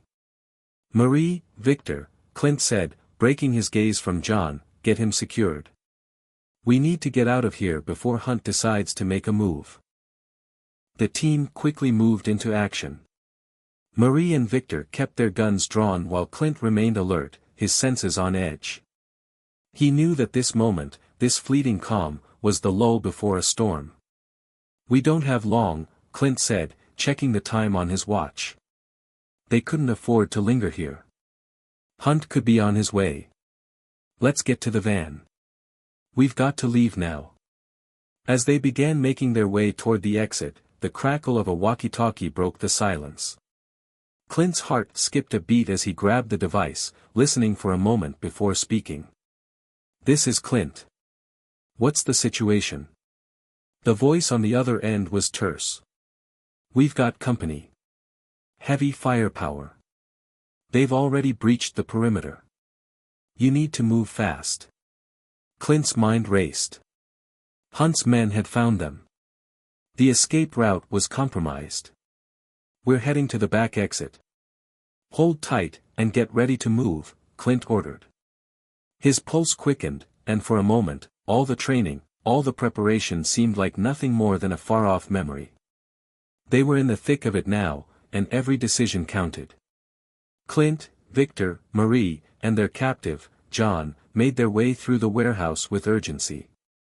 The back exit was the last place Hunt's men would expect, or so Clint hoped. But as they rounded the corner, the harsh glare of headlights cut through the dark, illuminating the night and revealing several black SUVs blocking their way. Clint's stomach sank. They were surrounded. They've got us trapped, Marie said, her voice tight with tension. We need a plan, now.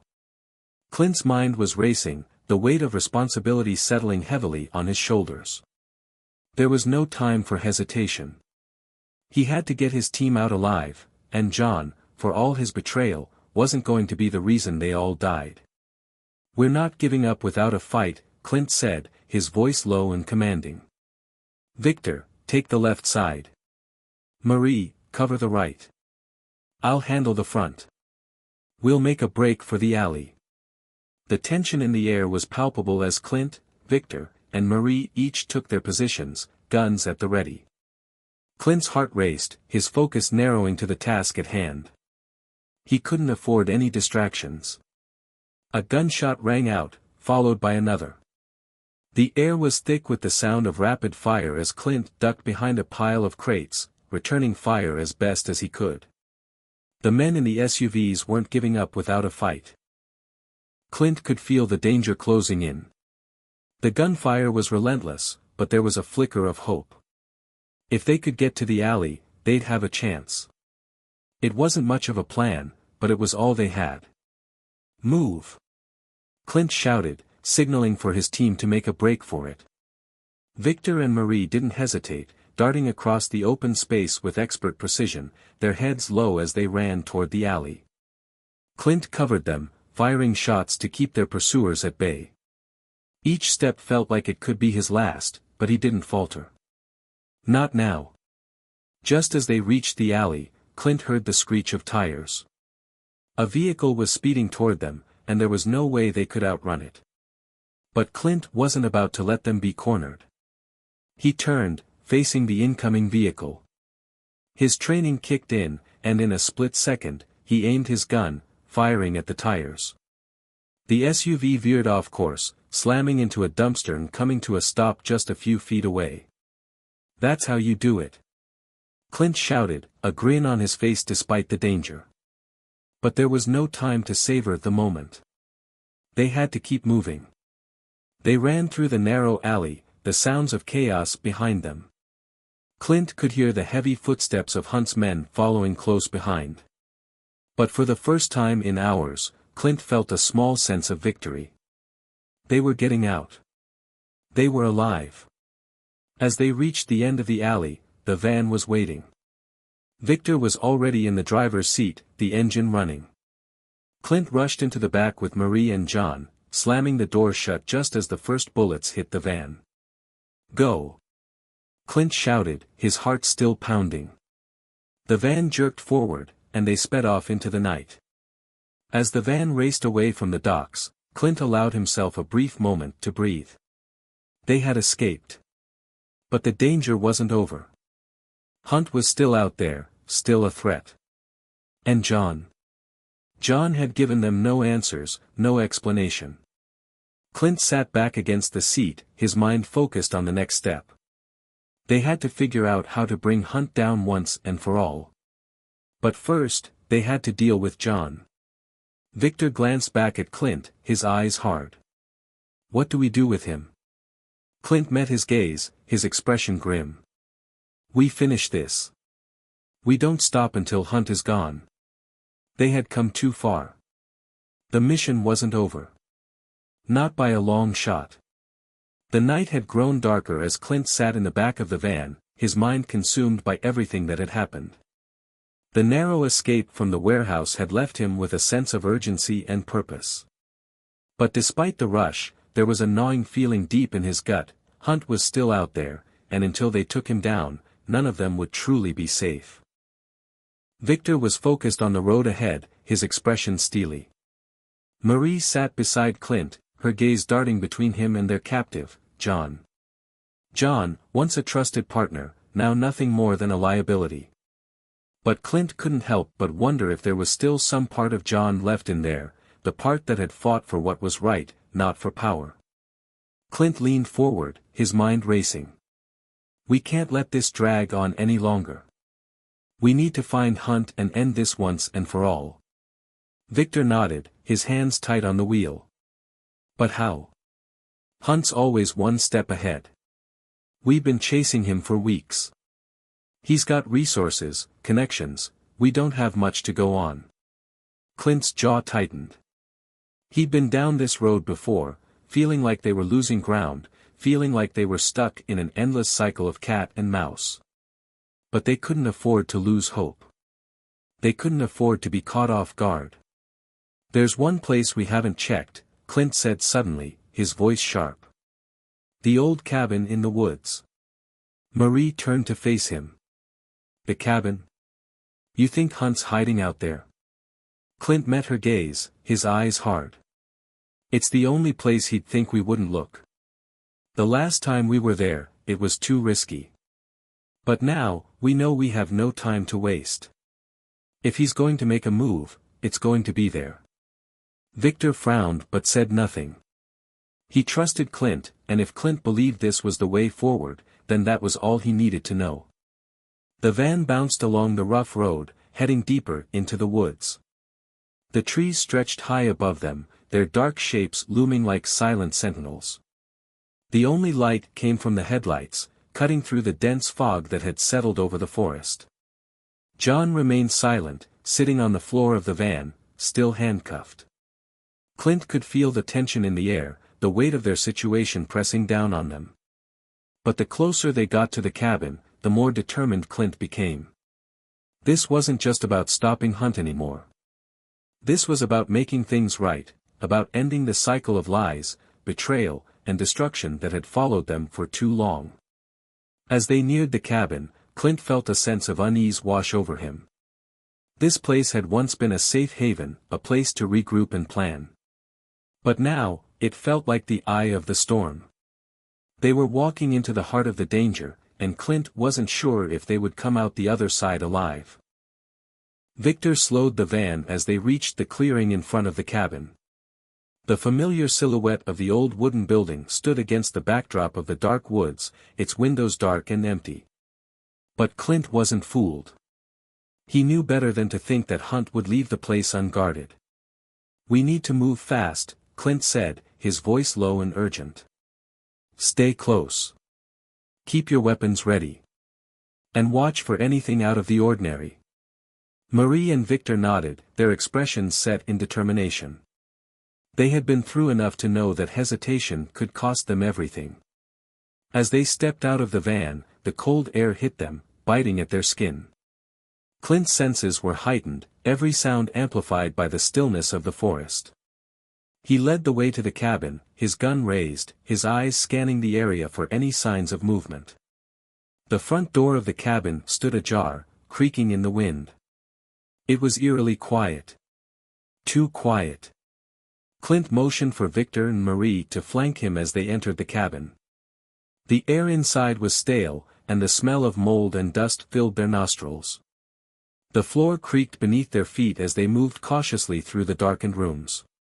John, still shackled, was dragged behind them, his head hanging low, his expression unreadable. He had nothing left to say. The man who had once been Clint's partner was now a shadow of his former self, a broken man who had made his choices and would face the consequences.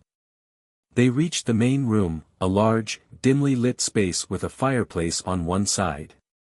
The flickering light from the hearth cast long shadows across the room. Clint's eyes immediately narrowed as he spotted someone, by the far wall. Hunt. The man stood there, his back to them, calmly adjusting his jacket as though he didn't have a care in the world. The audacity of it made Clint's blood boil. After everything, after all the lives lost, here he was, standing like the predator he was. "You finally found me, Clint," Hunt said without turning around. His voice was smooth, almost mocking. "I must say, I'm impressed." Clint's finger tightened on the trigger. "This ends now, Hunt. No more running. No more games." Hunt turned slowly, his cold eyes meeting Clint's. "Is that so? You think you can just waltz in here and stop me? You're too late, Clint. The wheels are already in motion. You can't stop what's coming." Clint's grip on his gun tightened. "I'm not leaving here without you, Hunt. You've destroyed too many lives. It's over." Hunt laughed, a low, sinister chuckle. "You still don't get it, do you? This was never about me. It was never about you. This is about power. And now, I'm the one who's in control." Clint took a step forward, his eyes never leaving Hunt. "Not anymore." Without warning, Hunt drew a gun from his waistband, aiming it straight at Clint. The air seemed to freeze as Clint's heart raced. Everything was happening too fast. But just as Hunt pulled the trigger, a shot rang out from the doorway. Hunt's gun slipped from his hand as he staggered back, a look of disbelief on his face. He fell to the ground, a pool of blood quickly spreading beneath him. Clint turned to see Marie, her gun still smoking from the shot she had just taken. Her eyes were cold, but there was something else there, a sense of finality, of justice served. "It's over," Marie said, her voice steady. John, still shackled, took a step forward. You actually did it." Clint glanced at him, his expression unreadable. It had to be done. With Hunt finally dealt with, the air in the cabin felt less suffocating, though the weight of everything that had transpired still lingered. They had won, but at what cost? Clint couldn't help but wonder what kind of world they had all been fighting for. Was it really worth it? The bloodshed, the lies, the betrayal, it was all too much. But in that moment, standing over Hunt's lifeless body, Clint knew one thing: they had done the right thing. They had ended the chaos. They had stopped a man who would have destroyed everything. As Clint looked at his team, he saw the exhaustion in their eyes. They had all been through hell and back, but they were still standing. They had survived. And that was something. "Let's get out of here," Clint said quietly. It's over. As they left the cabin behind, the first rays of dawn broke through the trees, casting light on a new day. A new beginning. The early morning light filtered through the trees as Clint sat on the hood of the van, his legs stretched out in front of him. The cool air carried a faint scent of pine and earth, but to him, it felt suffocating. The weight of the past few days, hell, the past few years, seemed to hang heavily on his shoulders. The mission was complete. Hunt was dead. But it didn't feel like a victory. Marie stood a few paces away, her arms crossed, staring off into the distance. Her usual calm demeanor had been replaced by a tired, almost haunted look. Victor leaned against the side of the van, cleaning his weapon with quiet precision, his face a mask of concentration. None of them were talking much. There wasn't anything to say. They had all come to terms with the fact that their lives would never be the same. John, still handcuffed and now sitting in the back of the van, looked out of the corner of his eye. There was no remorse in his eyes, just cold, empty acceptance. His part in this was over, and he knew there would be consequences for his actions. But even that realization seemed to be distant. He was a man broken, no longer someone they could rely on. "We need to figure out what comes next," Clint said finally, his voice hoarse. He wasn't sure if he was speaking to his team or to himself. Marie turned toward him, her expression unreadable. "And what do you suggest, Clint? We're all exhausted, mentally and physically. We've lost too much. What are we supposed to do now?" Clint didn't have an answer. For the first time in a long time, he was unsure. He had spent so much of his life chasing down the bad guys, trying to make things right, but now that Hunt was gone, what was left for him? He'd sacrificed so much for the greater good, but the greater good always seemed to elude him, slipping through his fingers like sand. "We keep moving," Clint said after a long pause. "We can't go back to who we were. But that doesn't mean we stop. There's always something else, always someone else who needs help.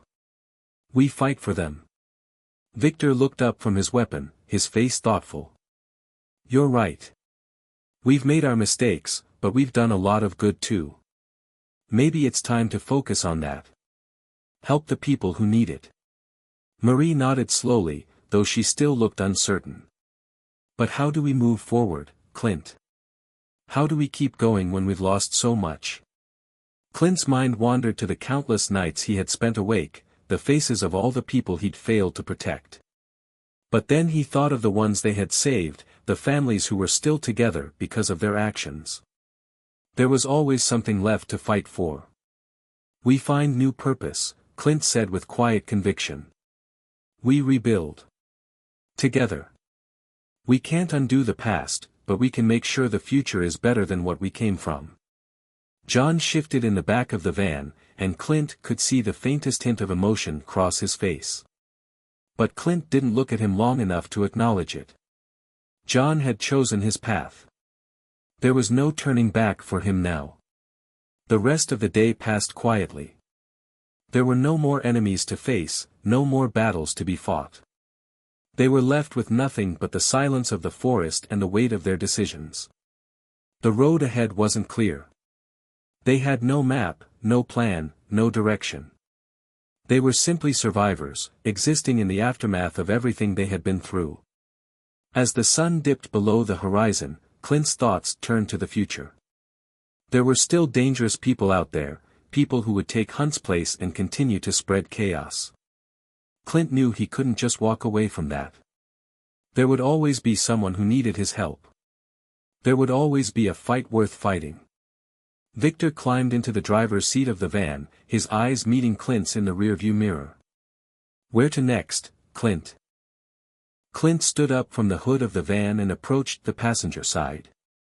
He glanced at the team, each of them carrying the scars of their journey, but also the resolve to keep going. "We take it one day at a time," Clint said, his voice steady but full of the weariness of everything they had endured. "We'll figure it out as we go. For now, we're just going to keep moving. No more distractions. No more dead ends. Marie stepped forward and opened the passenger door. Sounds like a plan. Clint slid into the front seat beside Victor, feeling the weight of the moment, but also the pull of something new.